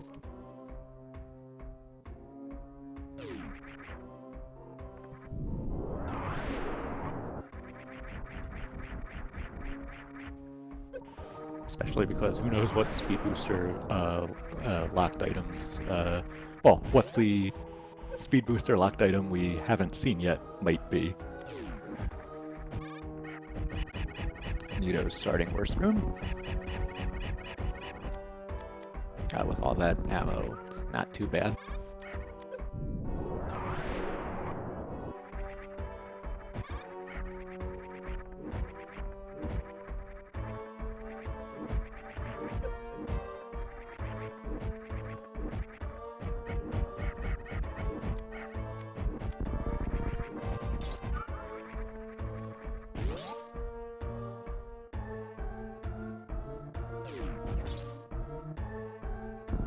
Nito checking the missiles by the top of worst room, finding only bombs there, not bothering with that.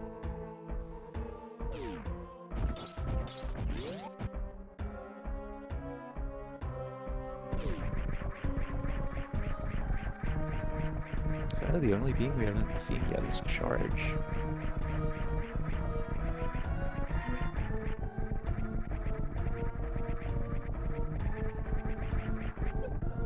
Nito reaching the top of Amphitheater.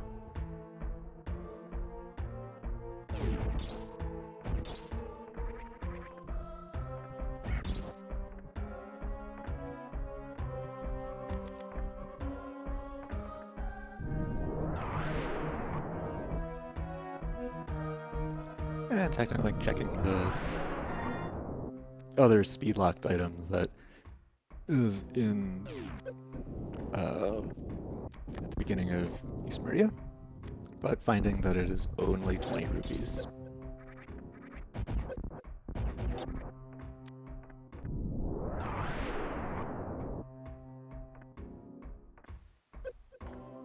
And the 5 power bombs of shame have become the 5 rupees of shame.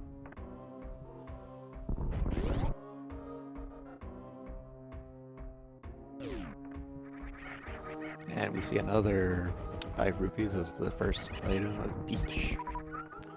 Nito dealing with the metal pirates. Using supers to deal with them. Just a couple rooms away from Ridley. Well, technically it's just a couple rooms away from the other 2 items of Beach.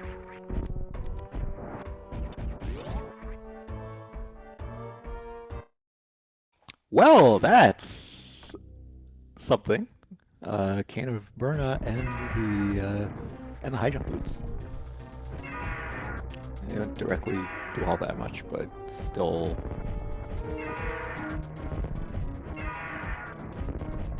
technically major items.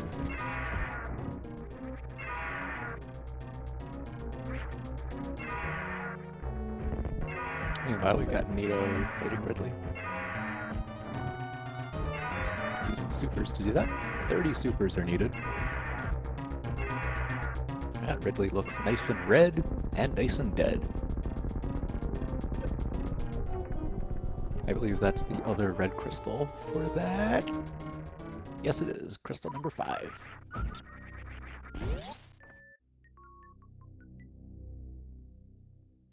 And Ridley's item prize will be a pack of missiles.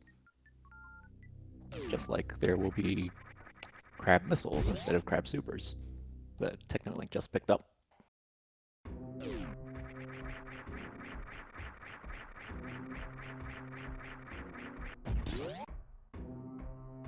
Technolink now gonna go visit Mama Turtle.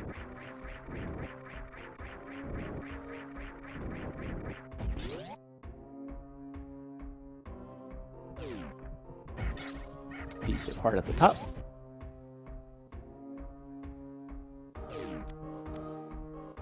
Having only plasma makes it a bit tricky to open up the other item. Technolink resorts to using a power bomb to find that the other item is another piece of heart.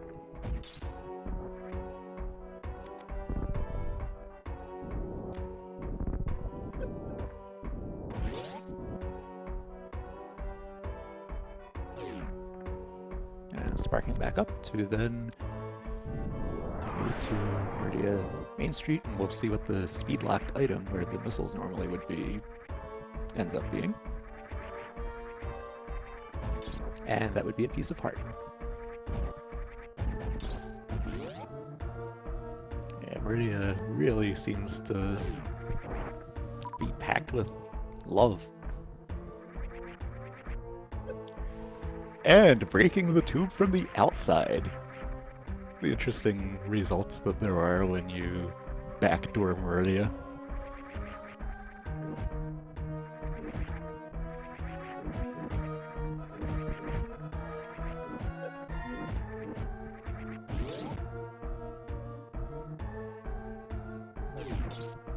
And there is the Cane of Samaria. It is past the Morph Maze on the exit to Lower Norfair, so Nito is going to go get that.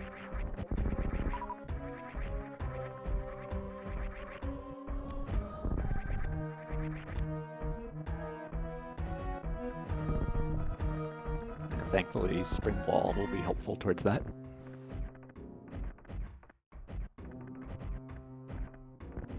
Such a versatile item. And Technolink using that speed booster to get to Croc. Nito grabbing that Cane of Samaria.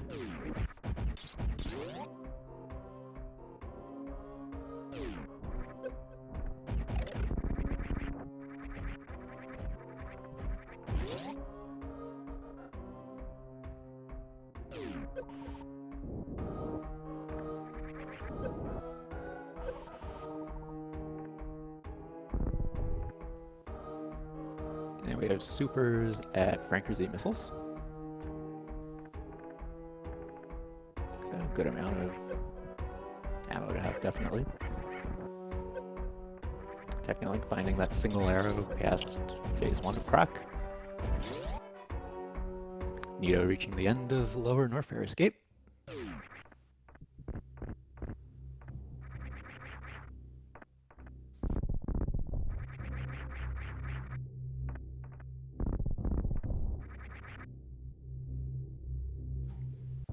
And technically dealing with crack phase 2.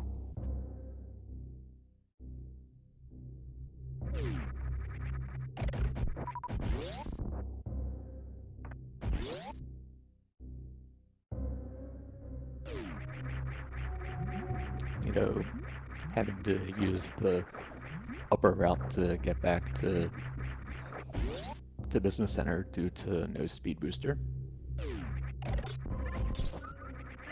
Technically starting to clear out the items that are past Croc.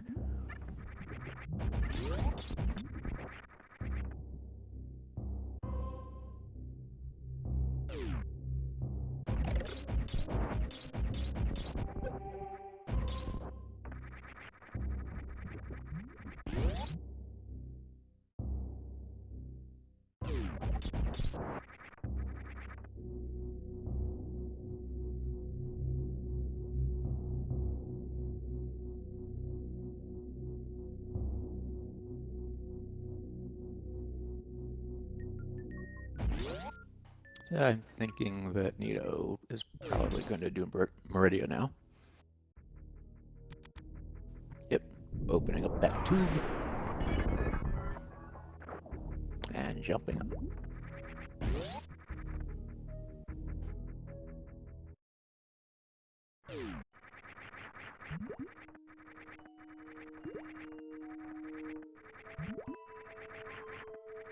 Meanwhile, Technolink's farming those supers back off of the farming spot that is by Croc.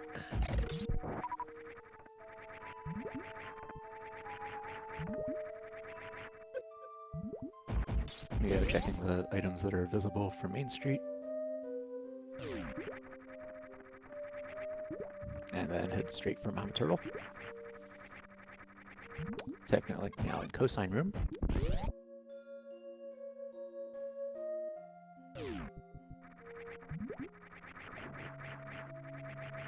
Technolink going over to that item with a spark.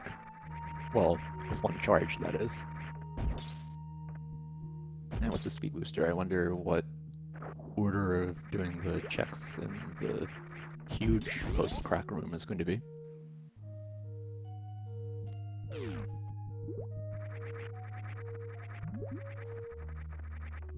Alright, missile first. That's a piece of heart, so not particularly interesting.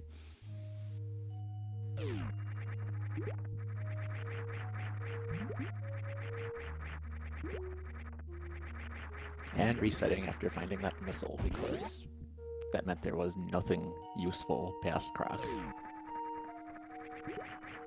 Meanwhile, we have Nito heading up to the beach area. Soon to have that cane of Berna and the high jump boots.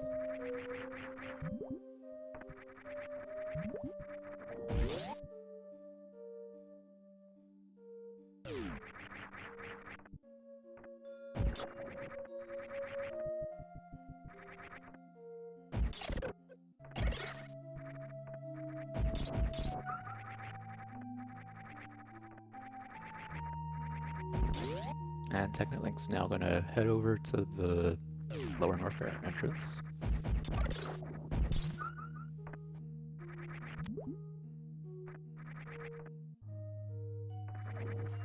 And Nito not bothering with the blue cane.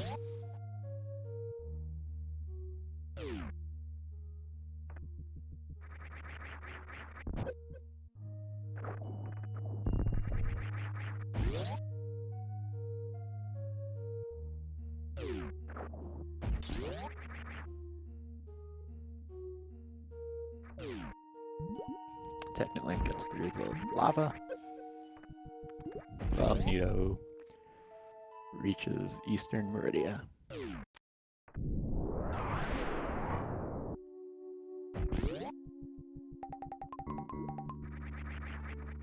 Starting by checking the one visible speed booster locked item, or doing snail clip to get to it. Very nicely done.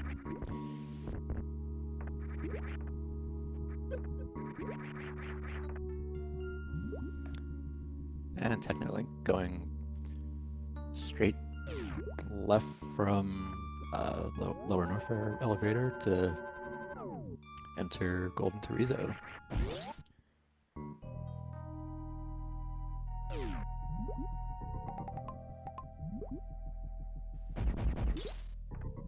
Using a statue that for some reason requires you to have space jump.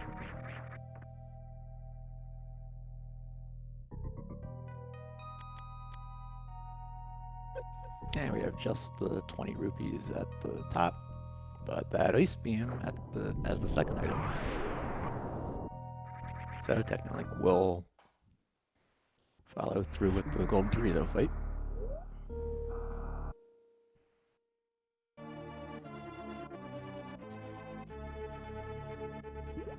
Using that safe spot of just spamming super missiles upwards. Down goes Golden Teresa, and Technolink can now safely grab that ice beam.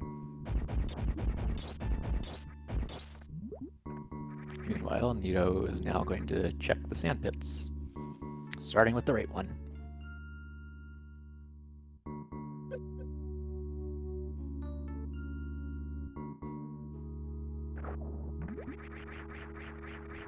And just missiles and rupees in the right one, so we'll skip them and probably head onward to Shack Tool.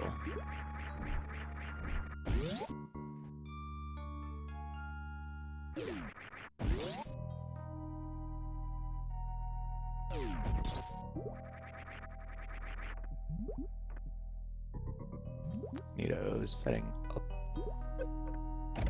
the clip to Shack Tool due to not having grapple.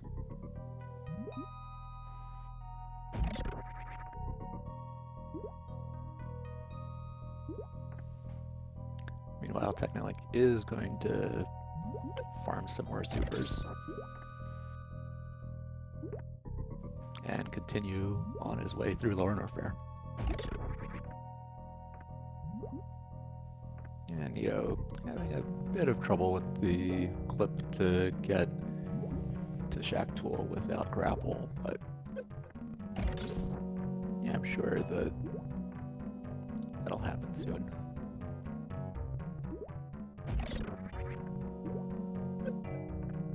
There we go. Nito successfully makes it up through there and will now wait for Shack Tool to do its thing.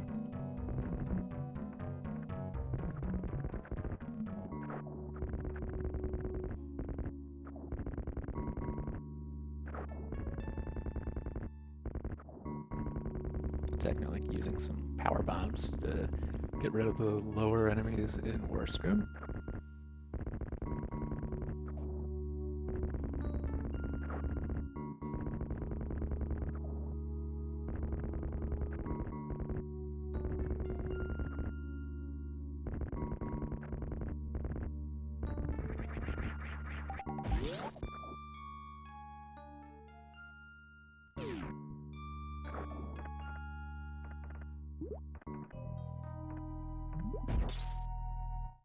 And Technolink also turning down the bombs at the top of Worst Room that are in a room that you could say sort of looks like 3 bombs.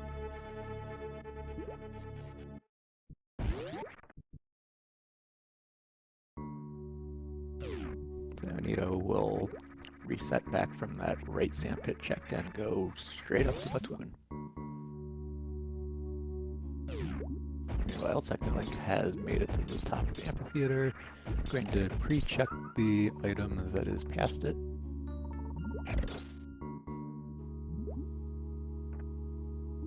Nito doing the Metroid clip to get into Batoon.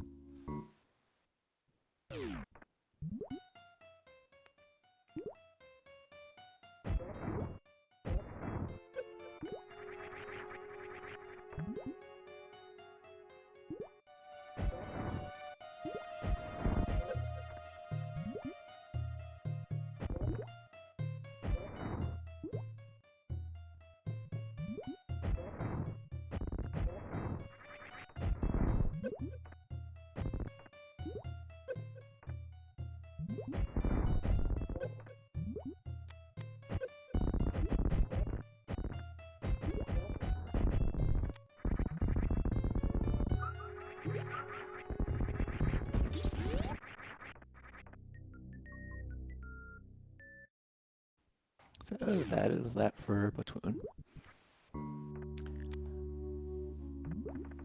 And Technolink is now much of the way to Ridley. And Nito's going to be at Dragon soon.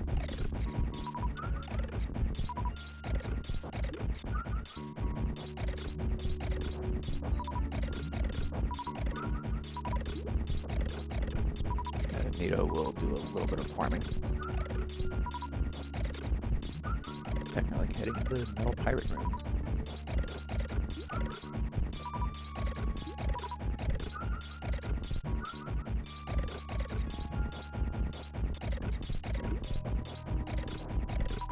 And using supers to deal with them.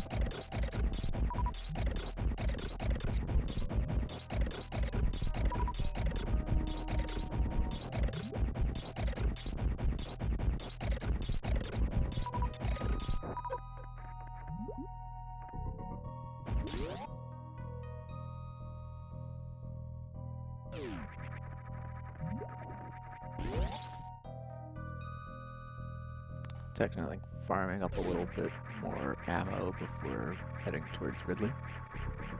While Nito is just a couple rooms away from Dragon. There's some grapple farming.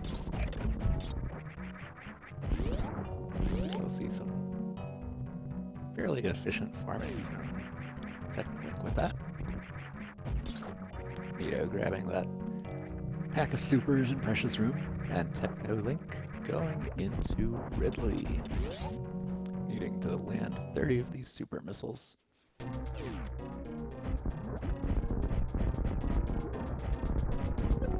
And Nito lacks a grapple, so is going to have to do this fight with ammo.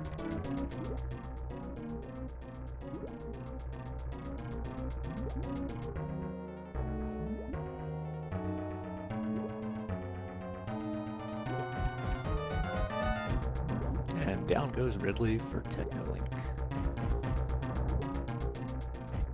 And that will complete Technolink's red crystals.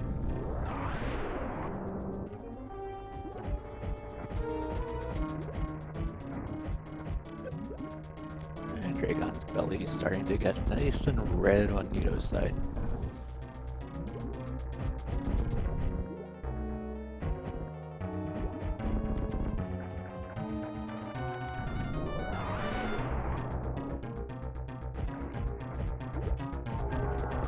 There's a defeated Dragon.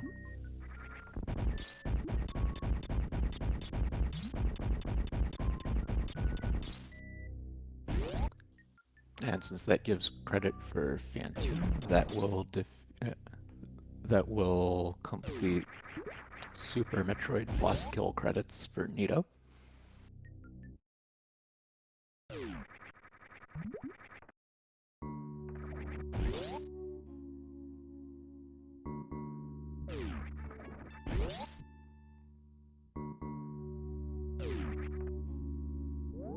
Technically now on the way back up from Ridley.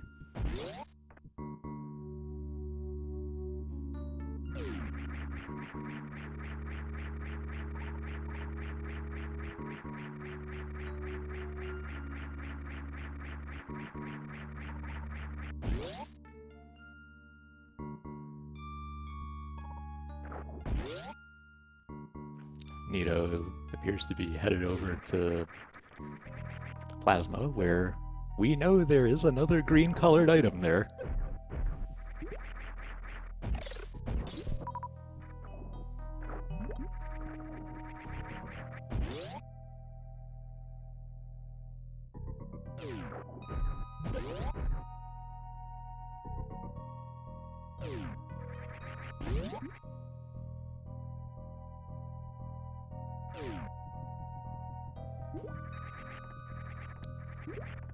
Meanwhile, Technolink on the Lower North Fair escape path, about to see where the Cane of Samaria is.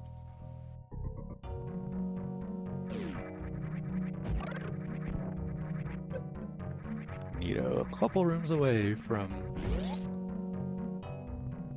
the green item, the green boomerang. The really, really fast one.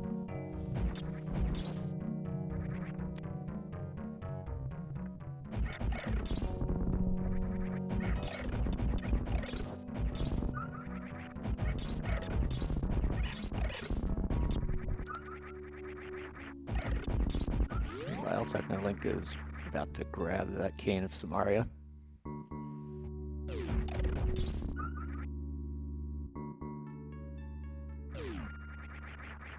Ooh, accidentally jumps back up the door at the top due to the shot at the blocks being a little bit high.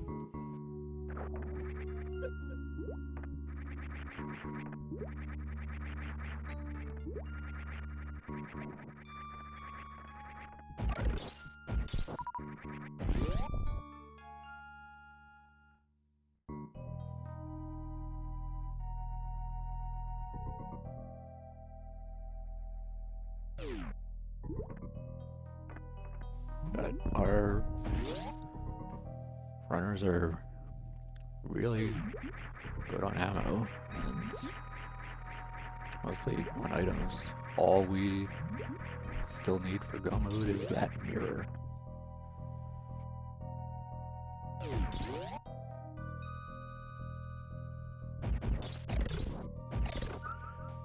Oh wow. Yeah, one of the Three Musketeers completed, well, brought Technolink's health to 0, but with all those reserve tanks having shown up and with all of the time that they've been there, enough drops have been accumulated to completely fill all 4 reserve tanks. So those just did their thing.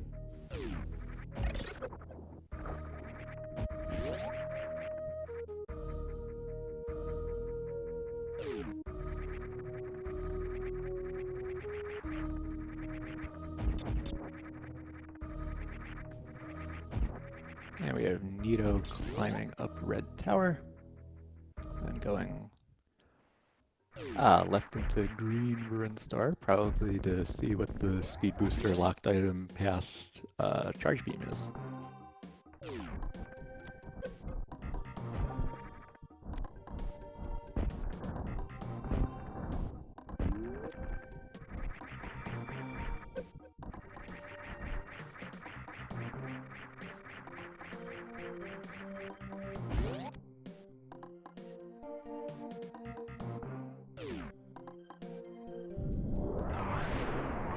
Will it be the mirror? We'll see.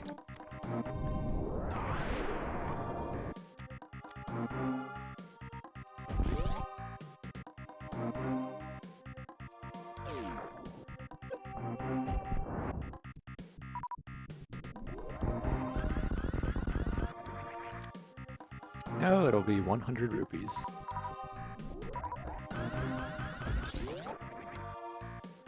Technically, now heading left after warping to the ship, or getting to the ship, that is. Probably going to use that speed booster to check climb supers.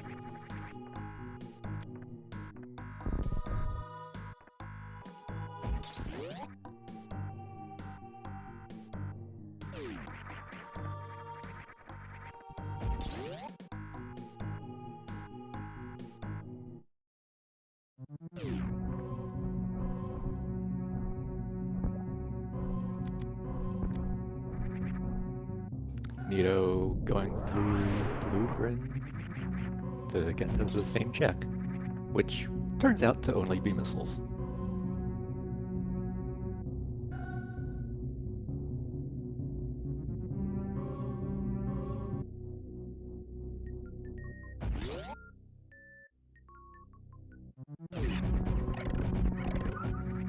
And technically it's going to then go down the climb in order to check waterway.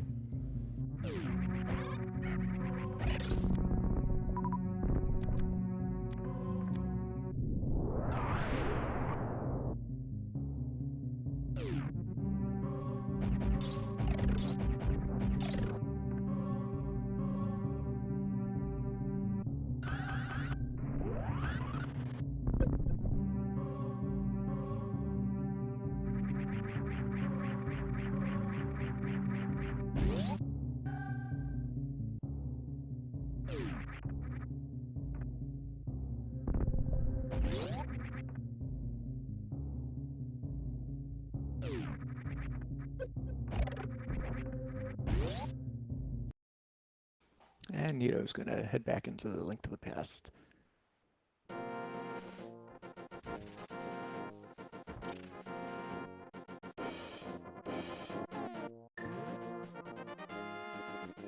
Getting that hammer out. Oh, I wonder if we're about to see what the red crystal just unlocked.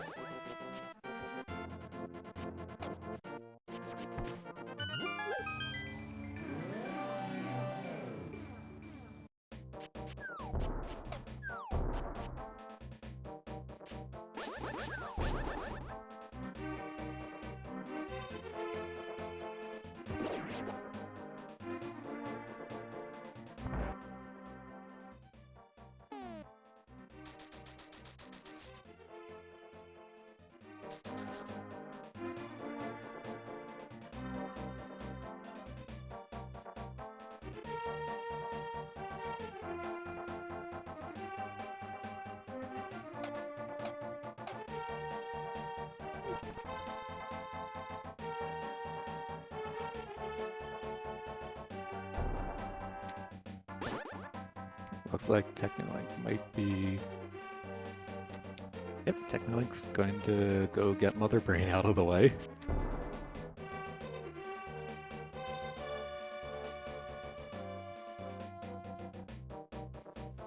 And on the pyramid ledge we have Quake, which Nito is going to get just in case Misery Miner is needed.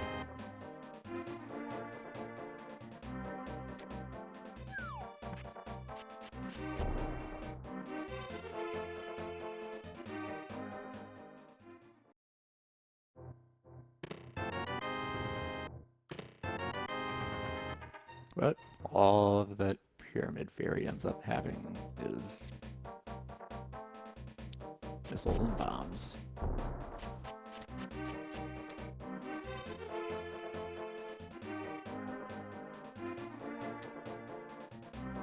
Technolink now through Metroid Room 2. Nito headed towards Catfish.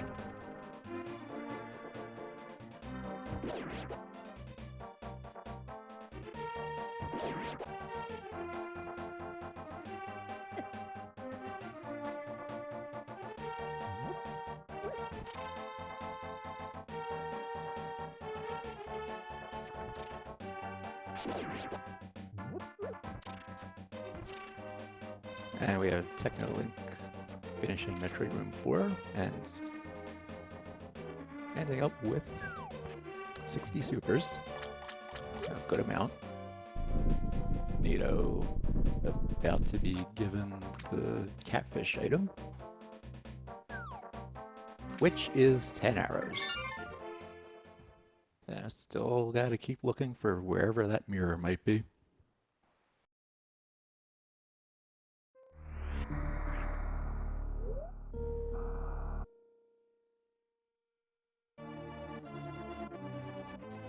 Technically damaging down and just getting immediately grabbed by the Metroid.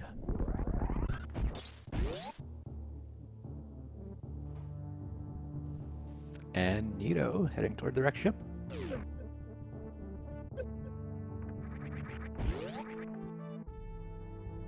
I don't believe we actually saw what the speed locked item there was. So, could be there.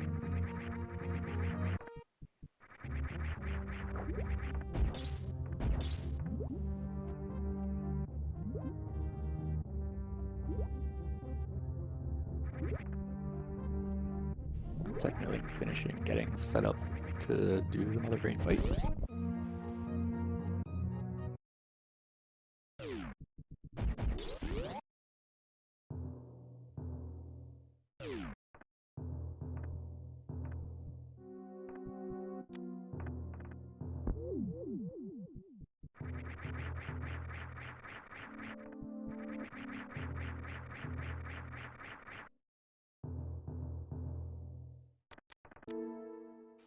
And Technolink with all those missiles, just using those on the Zebatites.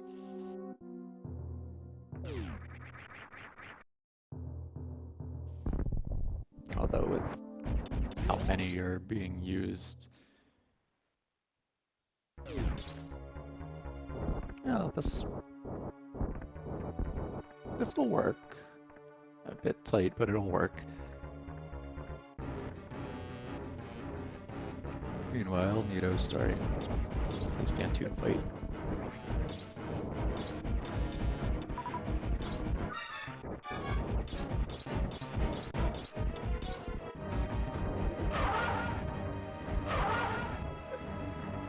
Ooh, that extra super was a bit unfortunate though.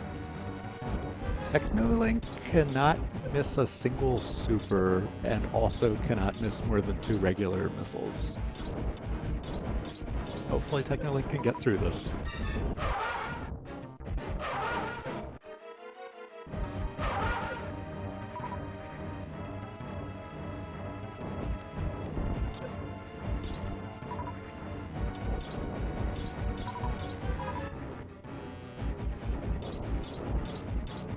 Alright, looking good. Meanwhile, we have Nito most of the way through the Phantoon fight.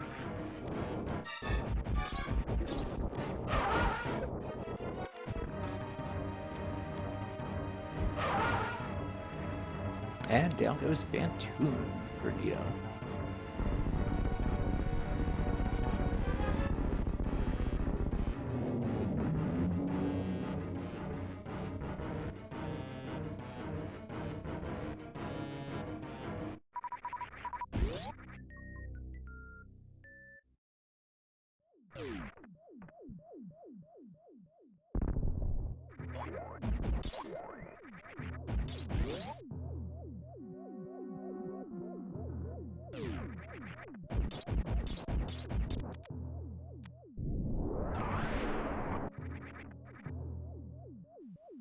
Nito's going to start cleaning out those wrecked ship items as Technolink goes through the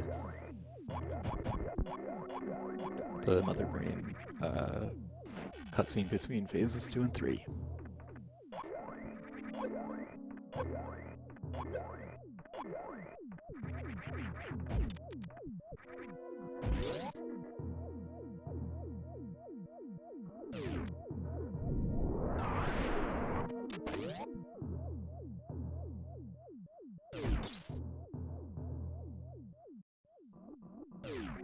And down goes the baby Metroid for Technolink. Phase 3 is about to begin. Those nice rainbow hyper beam shots.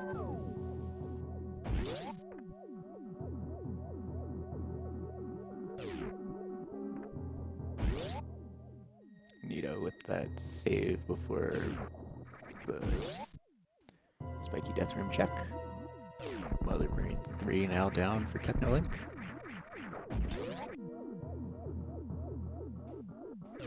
So get your single G's in chat.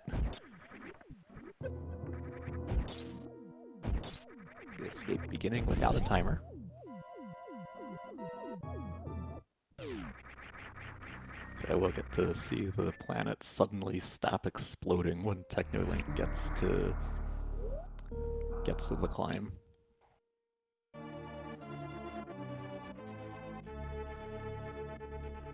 Nito resetting away from the item that was at the E-Tank. Technolink on escape room 4.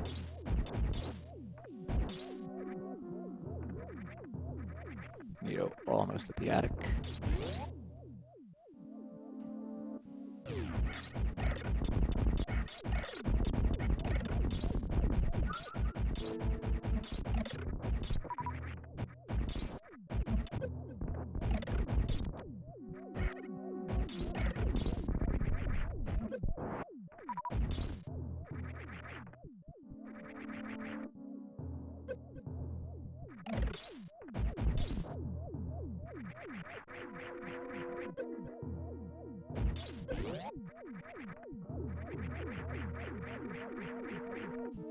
Technolink climbing up that room that's only sort of exploding.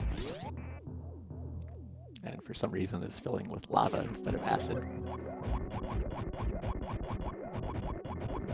And suddenly, no more exploding planet. And Technolink is going to go right into Link to the Past. Presumably to do Ice Palace and then to keep on looking for where that mirror might be.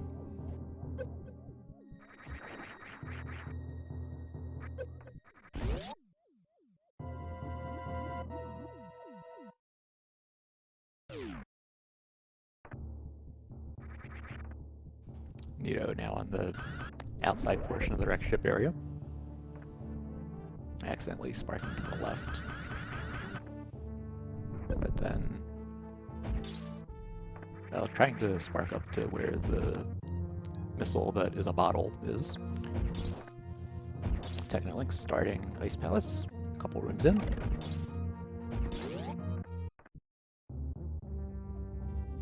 With that Canis Mario, we will be able to see some icebreaker this time.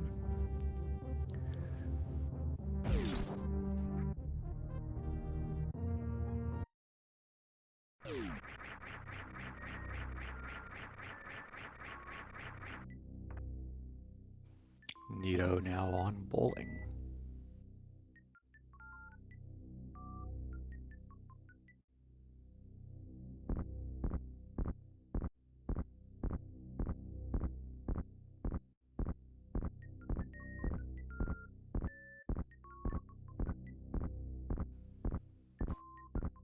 And pre-changing that switch before doing icebreaker so that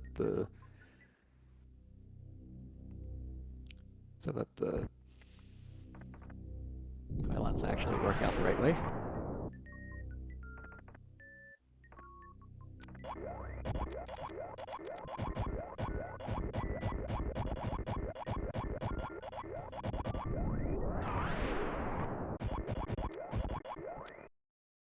So we never got to see what the speed booster locked item here was.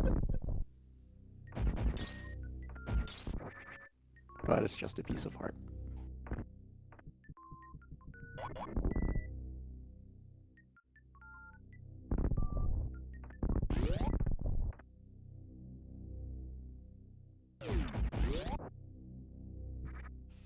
But there is Nito's carrot sword.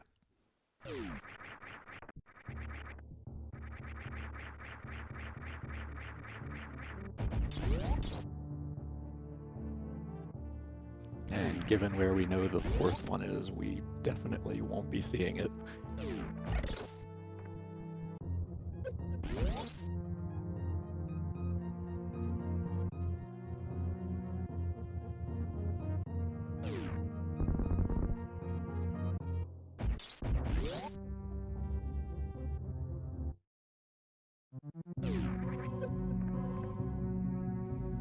So with that all taken care of, Nito's now going to get into Link to the Past and try and find that mirror.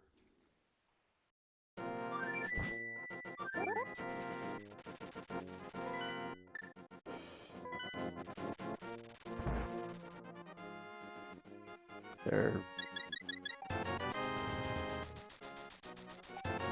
aren't all that many possibilities left outside of the pendant dungeons.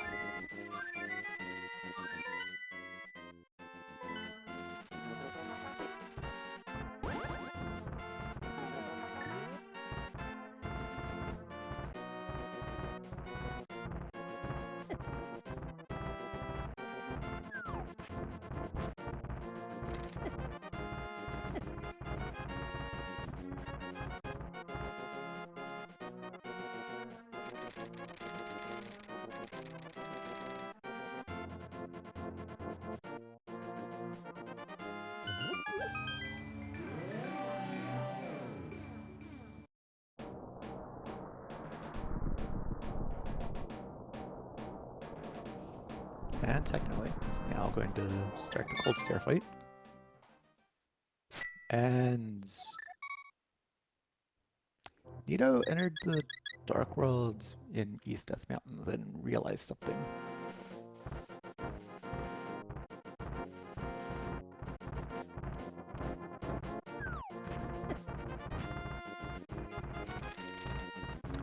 Oh. Technolink taking a death to cold stare. That's unfortunate.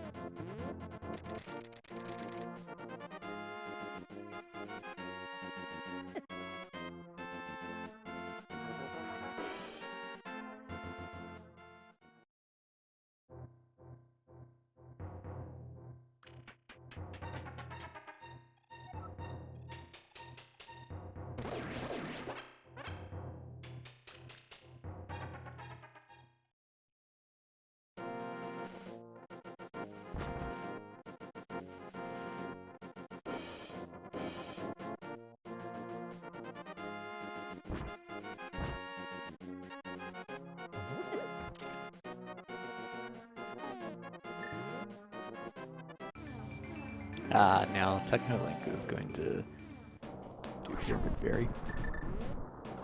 And Nito is going to go into Turtle Rock and see whether that might be where the mirror is.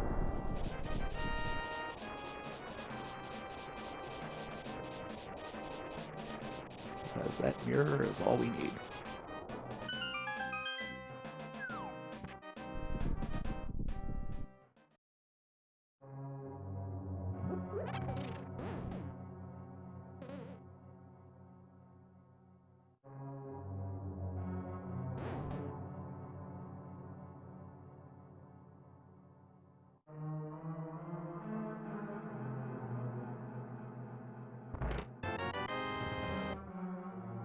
Small key from the first chest.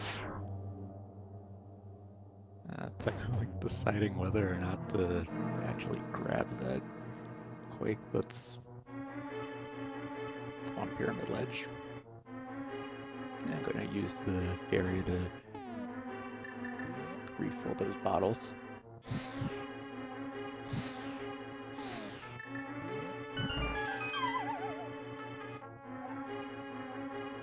Nito getting to the next couple of chests in Turtle Rock.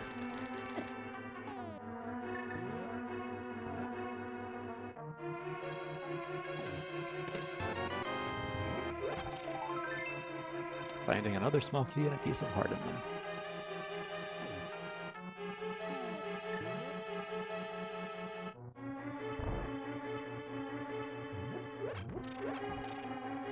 And it looks like Technolink's now headed up to Catfish.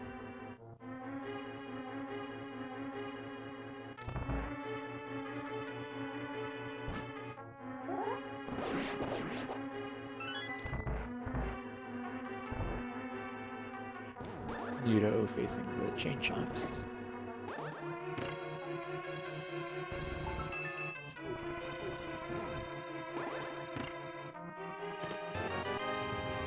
And being rewarded with the big key.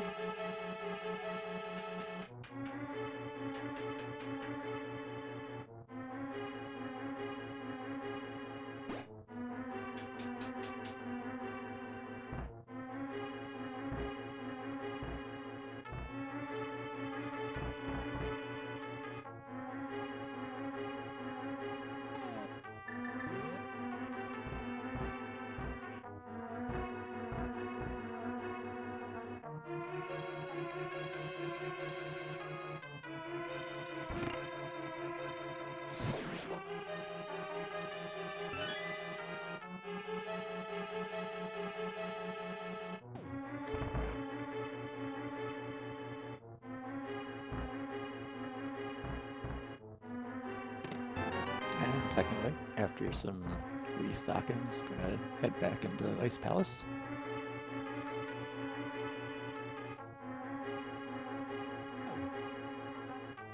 You know, finding a small key in the big key chest.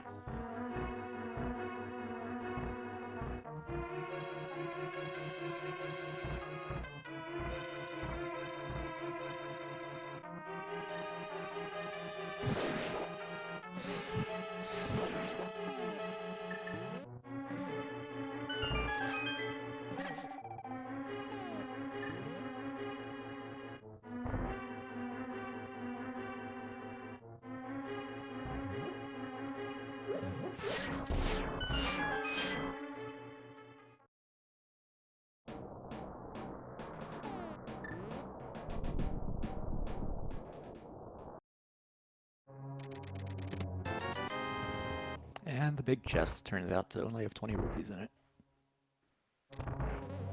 And we got Technolink now set up to do Icebreaker again.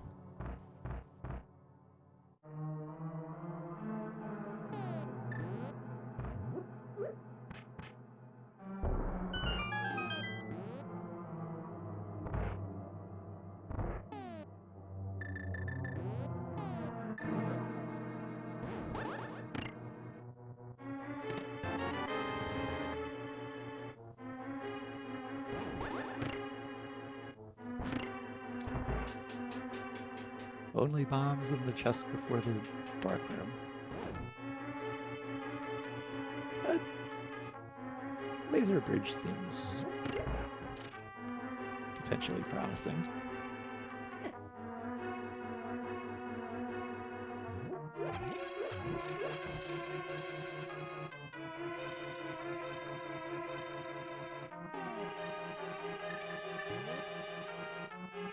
Watch the ice rod view there and try next possibility.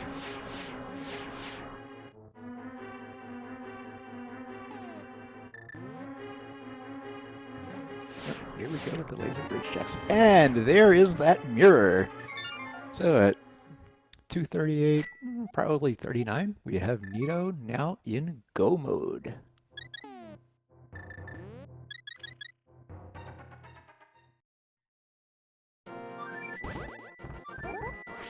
And we got some slashes of that chest. That Nito is going to go directly to Swamp. That's the only remaining requirement.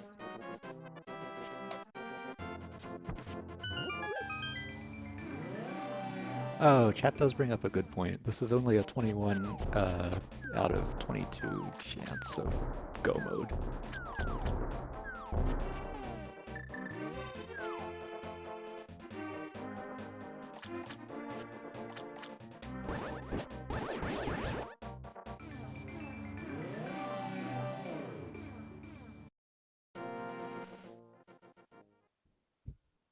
But I like those odds.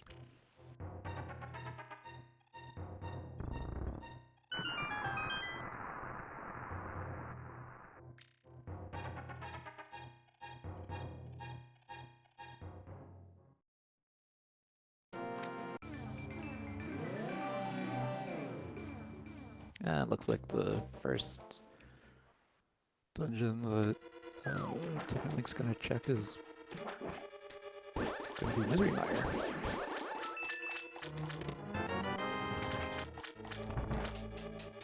Or this might just be a check of the shed.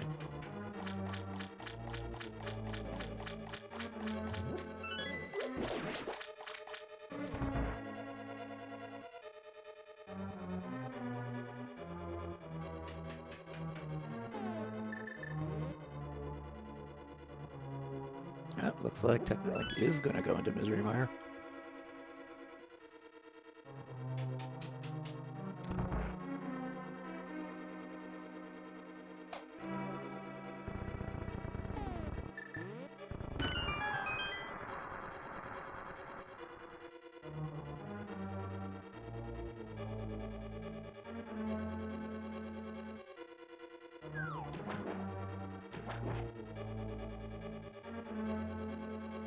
And meanwhile, we have Nito reaching the big room of Swamp.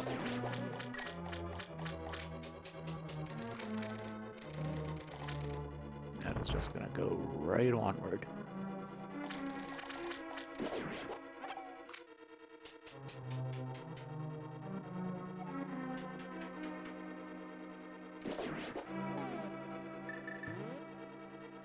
And Nito is going to set up a diver down with that Cane of Samaria. Very nice.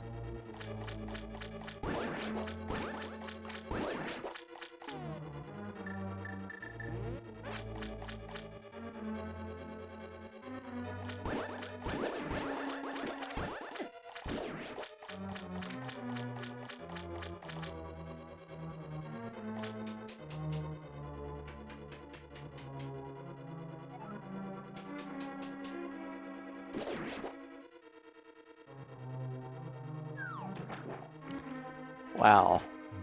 First a small key, then a big key in Mire. So, non-go modes. Bad Mire.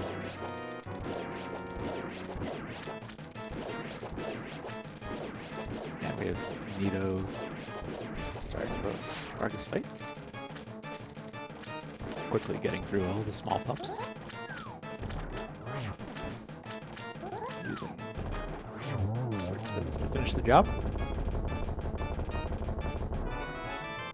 Oh, and there's the ice rod.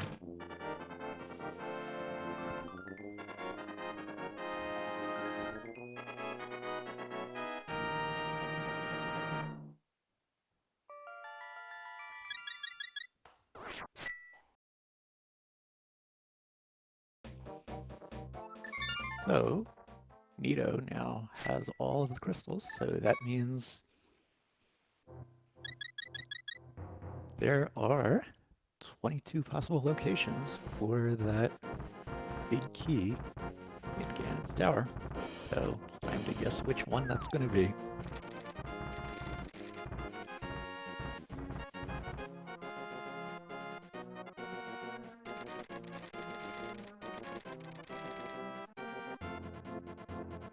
Technically making good use of those silvers against Vitreous.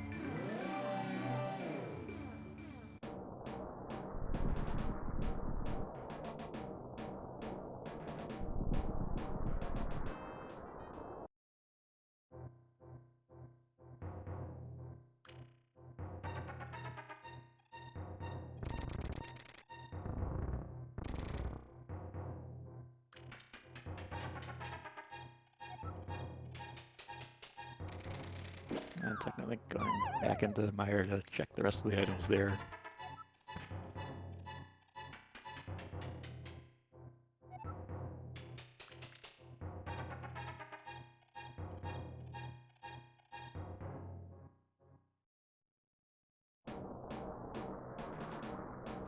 And Nito most of the way to Ganon's tower, where, well, we'll see what happens as far as the big key location goes, because one of those locations is going to be a problem.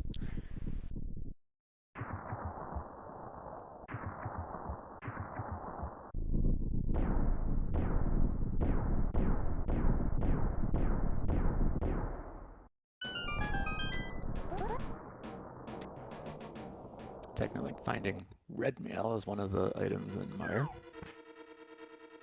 And Nito going right into the left side to see whether the 21 out of 22 bet paid off, which it did.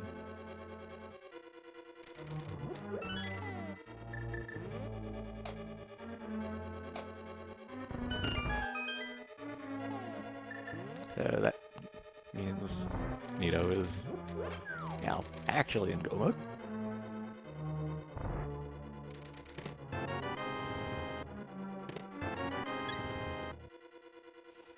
Small key, heart container, small key, and 20 in checks 2 through 5.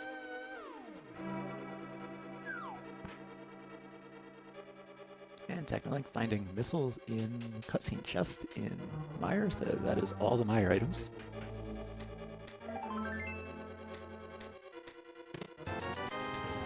And checks number 6 and 7 aren't anything particularly notable. And, oh no. Oh, Technics now going to go clear out pod. Oh, very interesting. Nito doing an early tile room check.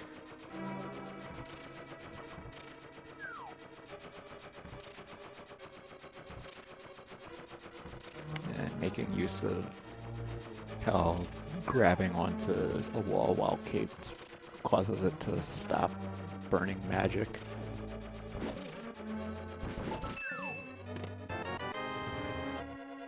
But the tile room item ends up being an E-tank.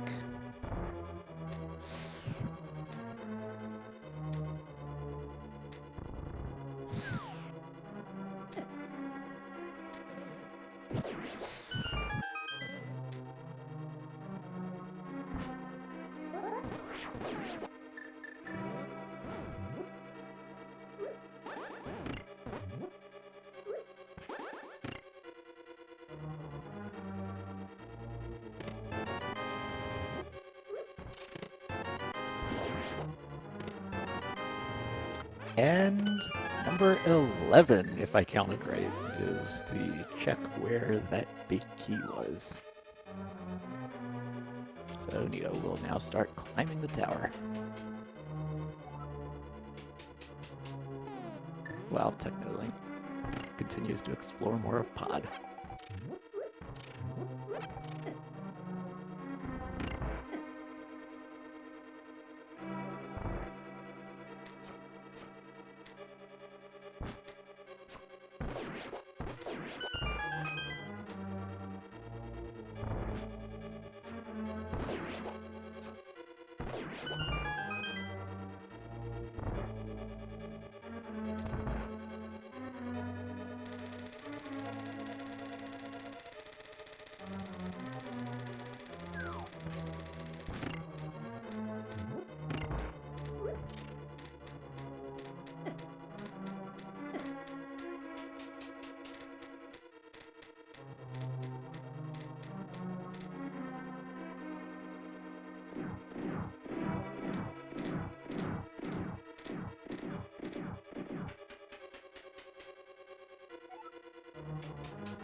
The right side of Pod not leading to much, while Nito starts the climb.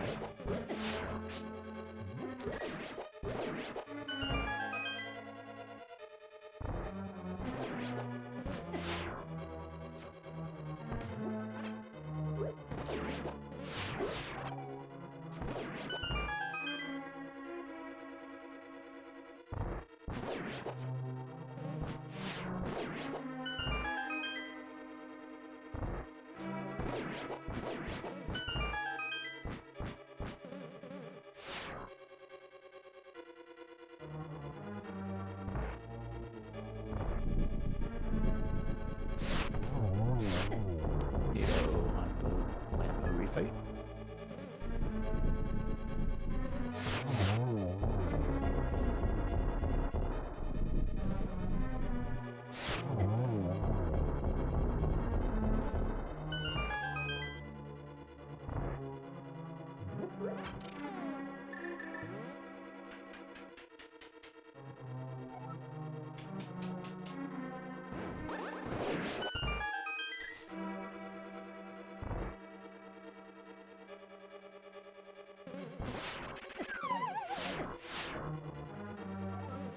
Like now at the basement chest of Pod.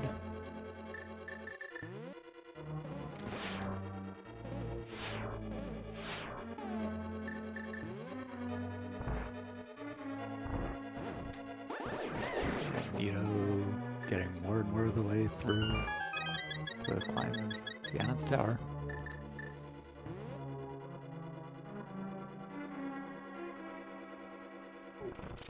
E-tank and harmless hellway.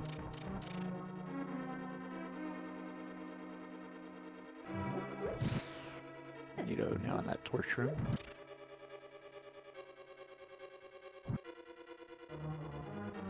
Technolink looking in that dark maze. Oh, there's the third shield in the upper left chest there.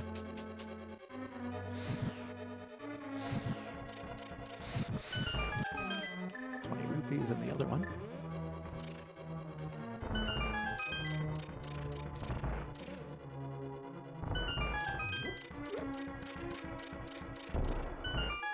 And Nito with just a few rooms left before Aghanim 2. Next room has the Mulderem refight.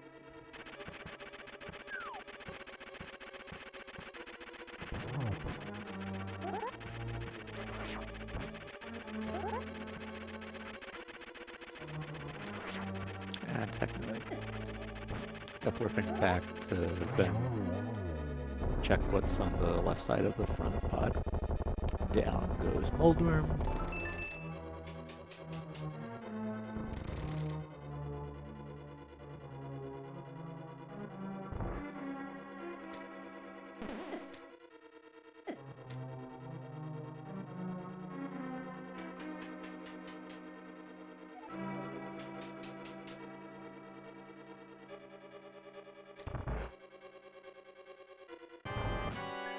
And Neo reaches Aghanim 2. Let's see what sort of patterns we get here. Oh, there's 2.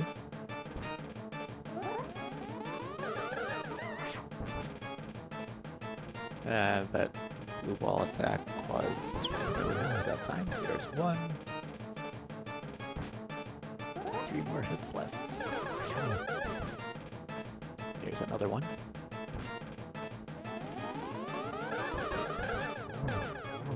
And 2 on that cycle means it is time for Neo to fight Ganon.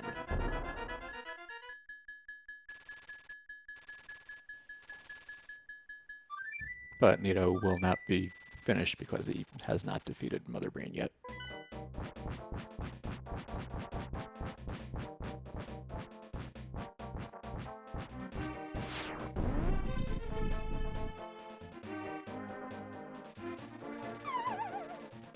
Technically heading through the basement of Pod.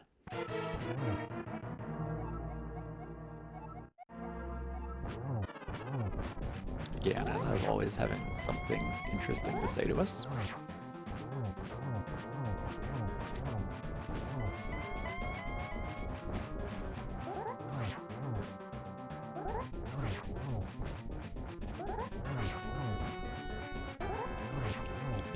Getting some good sword spins in.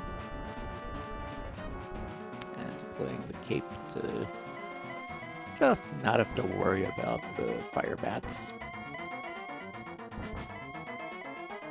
That brings Neo into phase 3 of Ganon while Techno-Link fights Bulbasaur.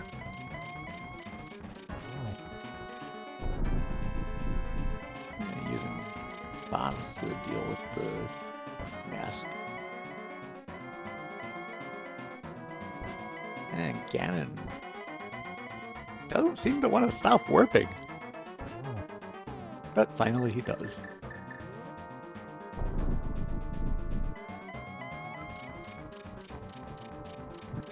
And over on Techno-Link's side, there goes Bulbasaur. Yeah, that is the green pendant, so perhaps the Hasrilla might have something for us. Watch this be Vanilla Boots. And there goes Ganon for Nito. Get your single G's in chat.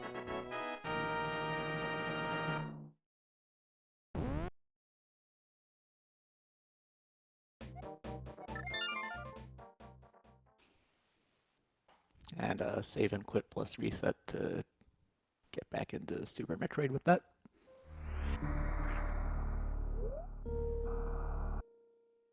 All that Nito needs to do is beat Mother Brain. Techno-Link about to turn that green pendant in.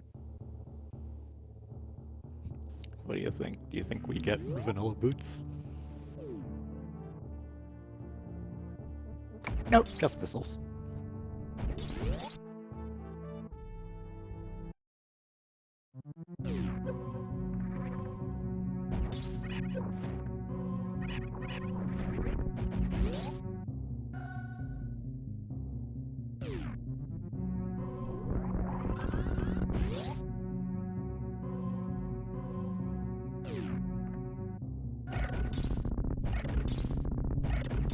So that was technically taking that portal.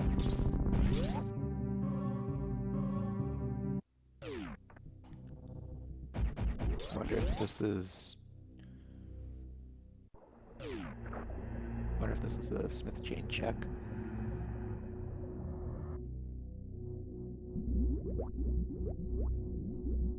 Looks like it. Meanwhile, Nito has entered Torian and is starting Metroid Room 1.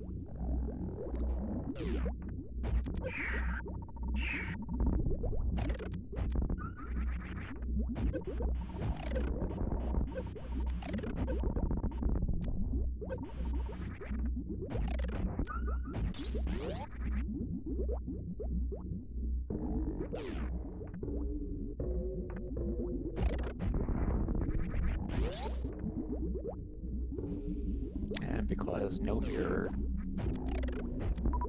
getting our friends into the light world needs to happen through save and quits. Nito now in Metroid Room 4.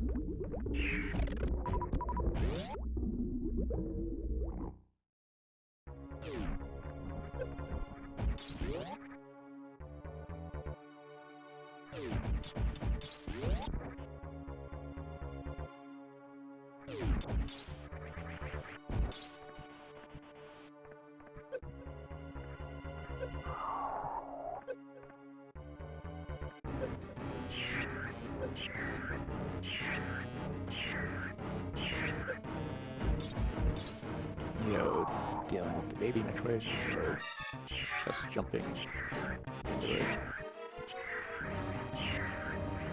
Well, technically continues doing Smith Chain. Nito looking back to save some frames of the animation of recovering from this. And technically checking hammer pegs along the way.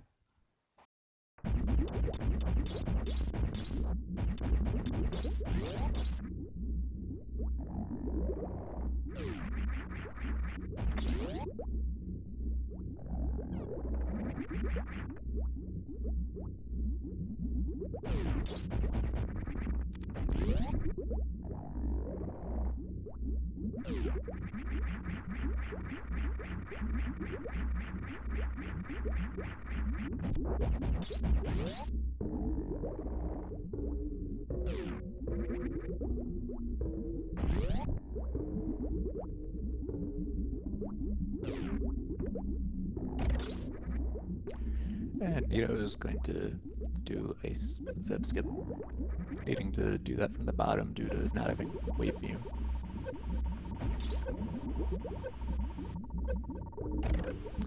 Technically getting that piece of heart from the purple chest.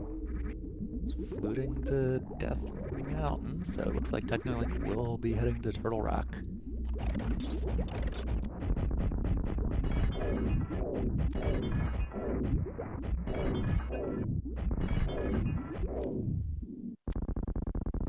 Right. Let's see here. Yeah, Nito has a lot more leeway here.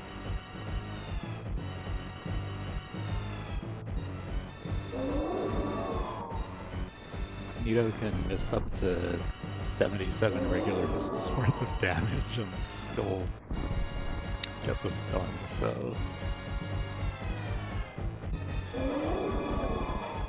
there should be no trouble with this.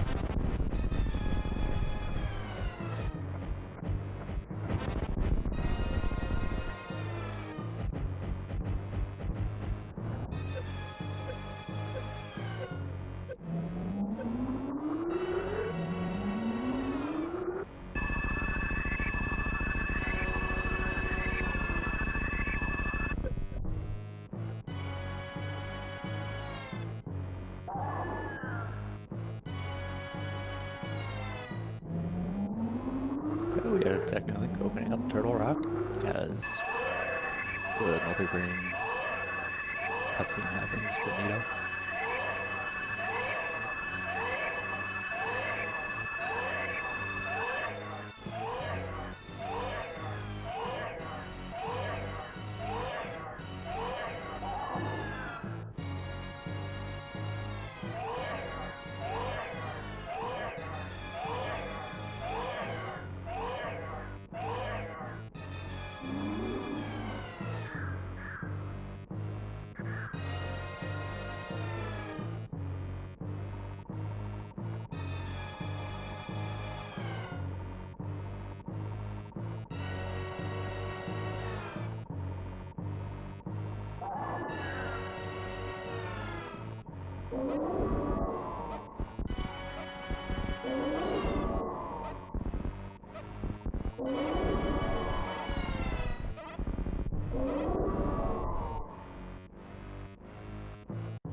And baby Metroid is gone, and Nito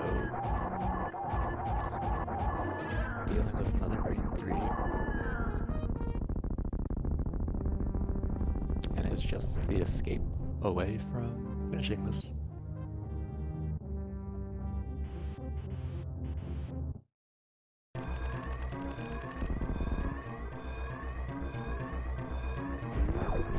An escape with a timer this time.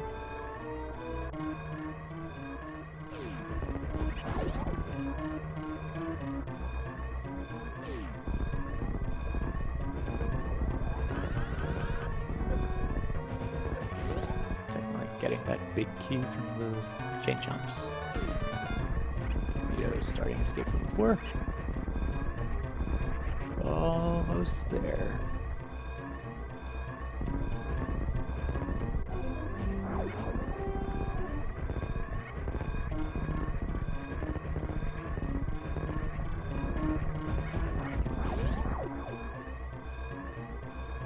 Nito reaching the climb. Good spark up the right side.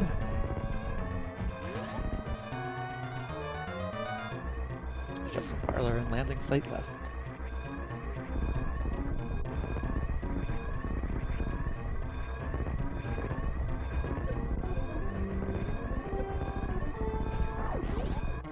Interesting spring ball bouncing along that. Yeah, we'll see what the steam does. Yeah, a couple hits from that. But that'll be good for Nito. And Nito will finish with an official racetime.gg time of 3 hours, 4 minutes, and 53 seconds. GG.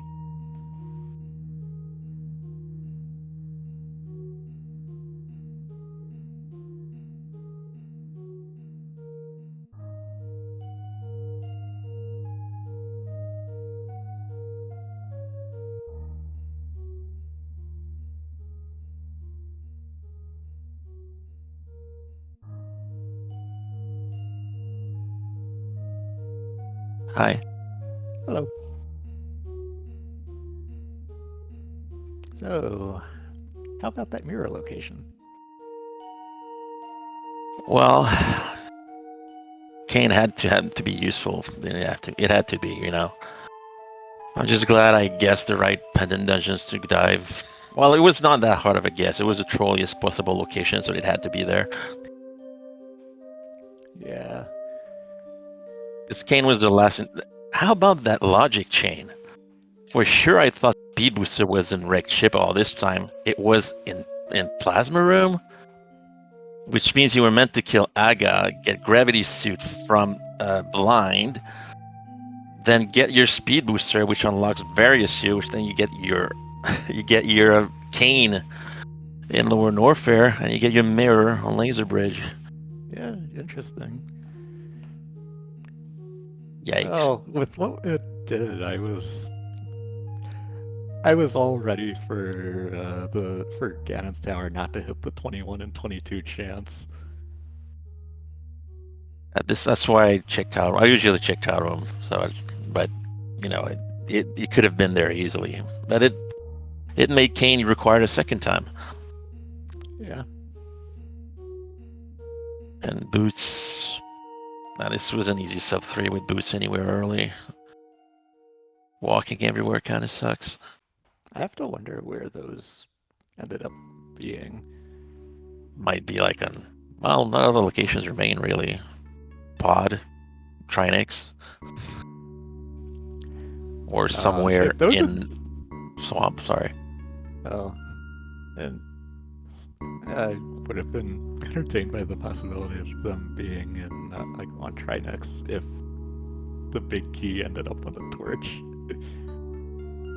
You know, I've had a seed where boots were, of all places, at check tool, and they were only required for the GT big key. Wow. So everyone, I'm go mode, because Desert didn't need boots. Well, so you, and most people will clear the basement like they have to be here. Sometimes happens, you know. Nope, all 23 checks, because there's also the big chest to check. Didn't have anything. So they had to, you know, guess which location they skipped it had, it where. Oh. I see. Yeah, Technolink found where that mirror is. I just... And we are joined by Technolink. Hey, good evening. Ah, that mirror. Why was it there? Yeah, that mirror location was a bit unfriendly. Oh well, that's gone though. Ah, the death on Cold Stare just made things worse. GG. GG. So, did you take down Aghanim, or did you go into Norfair to find that hammer plus mids? No, I went to Norfair. Ah, nice.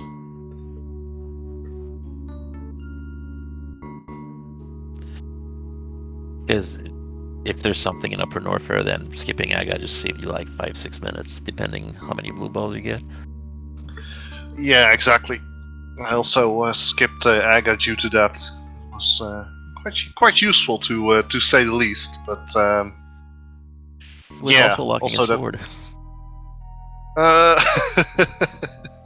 at Lumberjack Ledge, had a sword. Yep. That would have made a difference if you only had Master Sword, because Master and Tempered, that's such a massive difference. But Well, did you yeah, ever find... I just want to say yes, that Master and Tempered have a pretty big difference, but I don't think it was worth the 15 minutes of full clearing a wrecked ship to get it. I'm glad I have it now, but I wish I had skipped wrecked ship. I know the feeling. I was like, why is there nothing here? Why, game? It's wrecked ship. I thought for sure speed was there, Yeah, but it was same in Plasma here. Room. Yeah, I found it there as well. That was one heck of a trip to get there, because I think it was the game expected you to go into Aghanim, kill Aghanim, then flip her over to South Dark Worlds into Dragon, Blind. into Plasma Room. Oh. And No, I just thought that we had hookshot and flippers, so we could access Thieves Town from the pyramid, and gravity was on blind, so then you had your suit to get yes. your speed booster. Yeah, and then the speed booster led to Varia. And Varia led to Kane. Which eventually led to the disaster that was Mirror on Laser Bridge. And Kane was also required for GT, because the key was right side. Oh. Okay, yeah, that makes sense. Yeah, the moment I found Mirror, I was like, I still need to do Swamp. That's not going to that's not going to happen. So would have been I think another 15 minutes at least. 5 minutes to get through Swamp, and then 10 minutes through GT. Hope that you find the key early, and then maybe 3 minutes cannon fight at most. Go-moding Swamp doesn't take 5-6 minutes. It's like more like 3. But yes, you still had at least 20 minutes to go. Yeah, exactly. But yeah, it was a seed, and it was definitely definitely fun. Wow, Up to the point where I ran straight into Cold Stare. Definitely a very interesting scene. How long was I in mirror mode? I thought it was a jet scene. Hey, I only need mirror. I was like not even 2 hours in. Where's mirror? I had the same issue. Also, I think 2 hours in, I full cleared Meyer and Pond to try and Oh. find Mirror. Yeah, I guessed Turtle Rock correctly. Mm-hmm.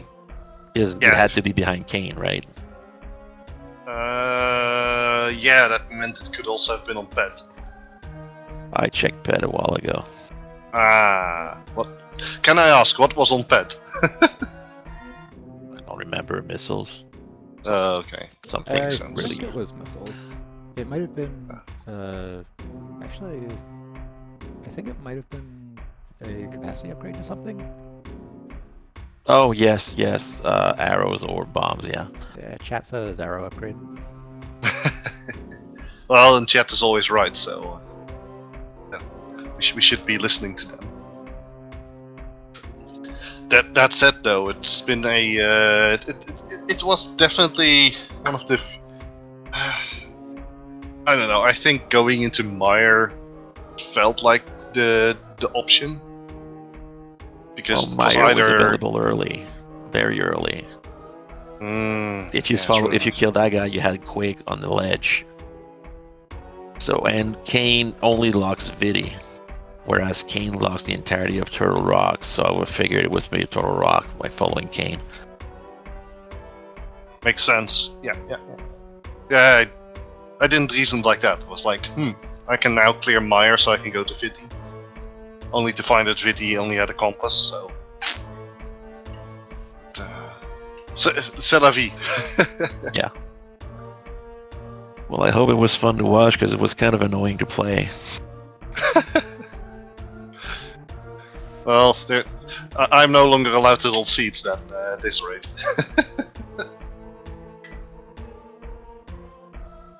In any case, thanks for the comms, Stumps. Definitely, and some race for the tracking. Yeah, thanks for the work behind, front, and in front of the scene. Yeah, this was definitely an interesting one. And a fun one to commentate.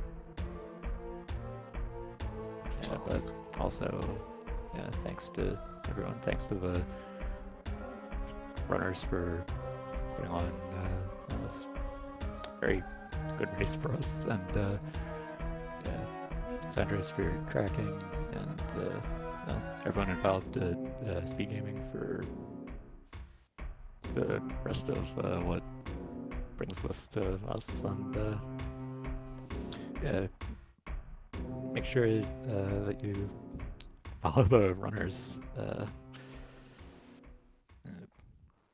Put on a good race for us.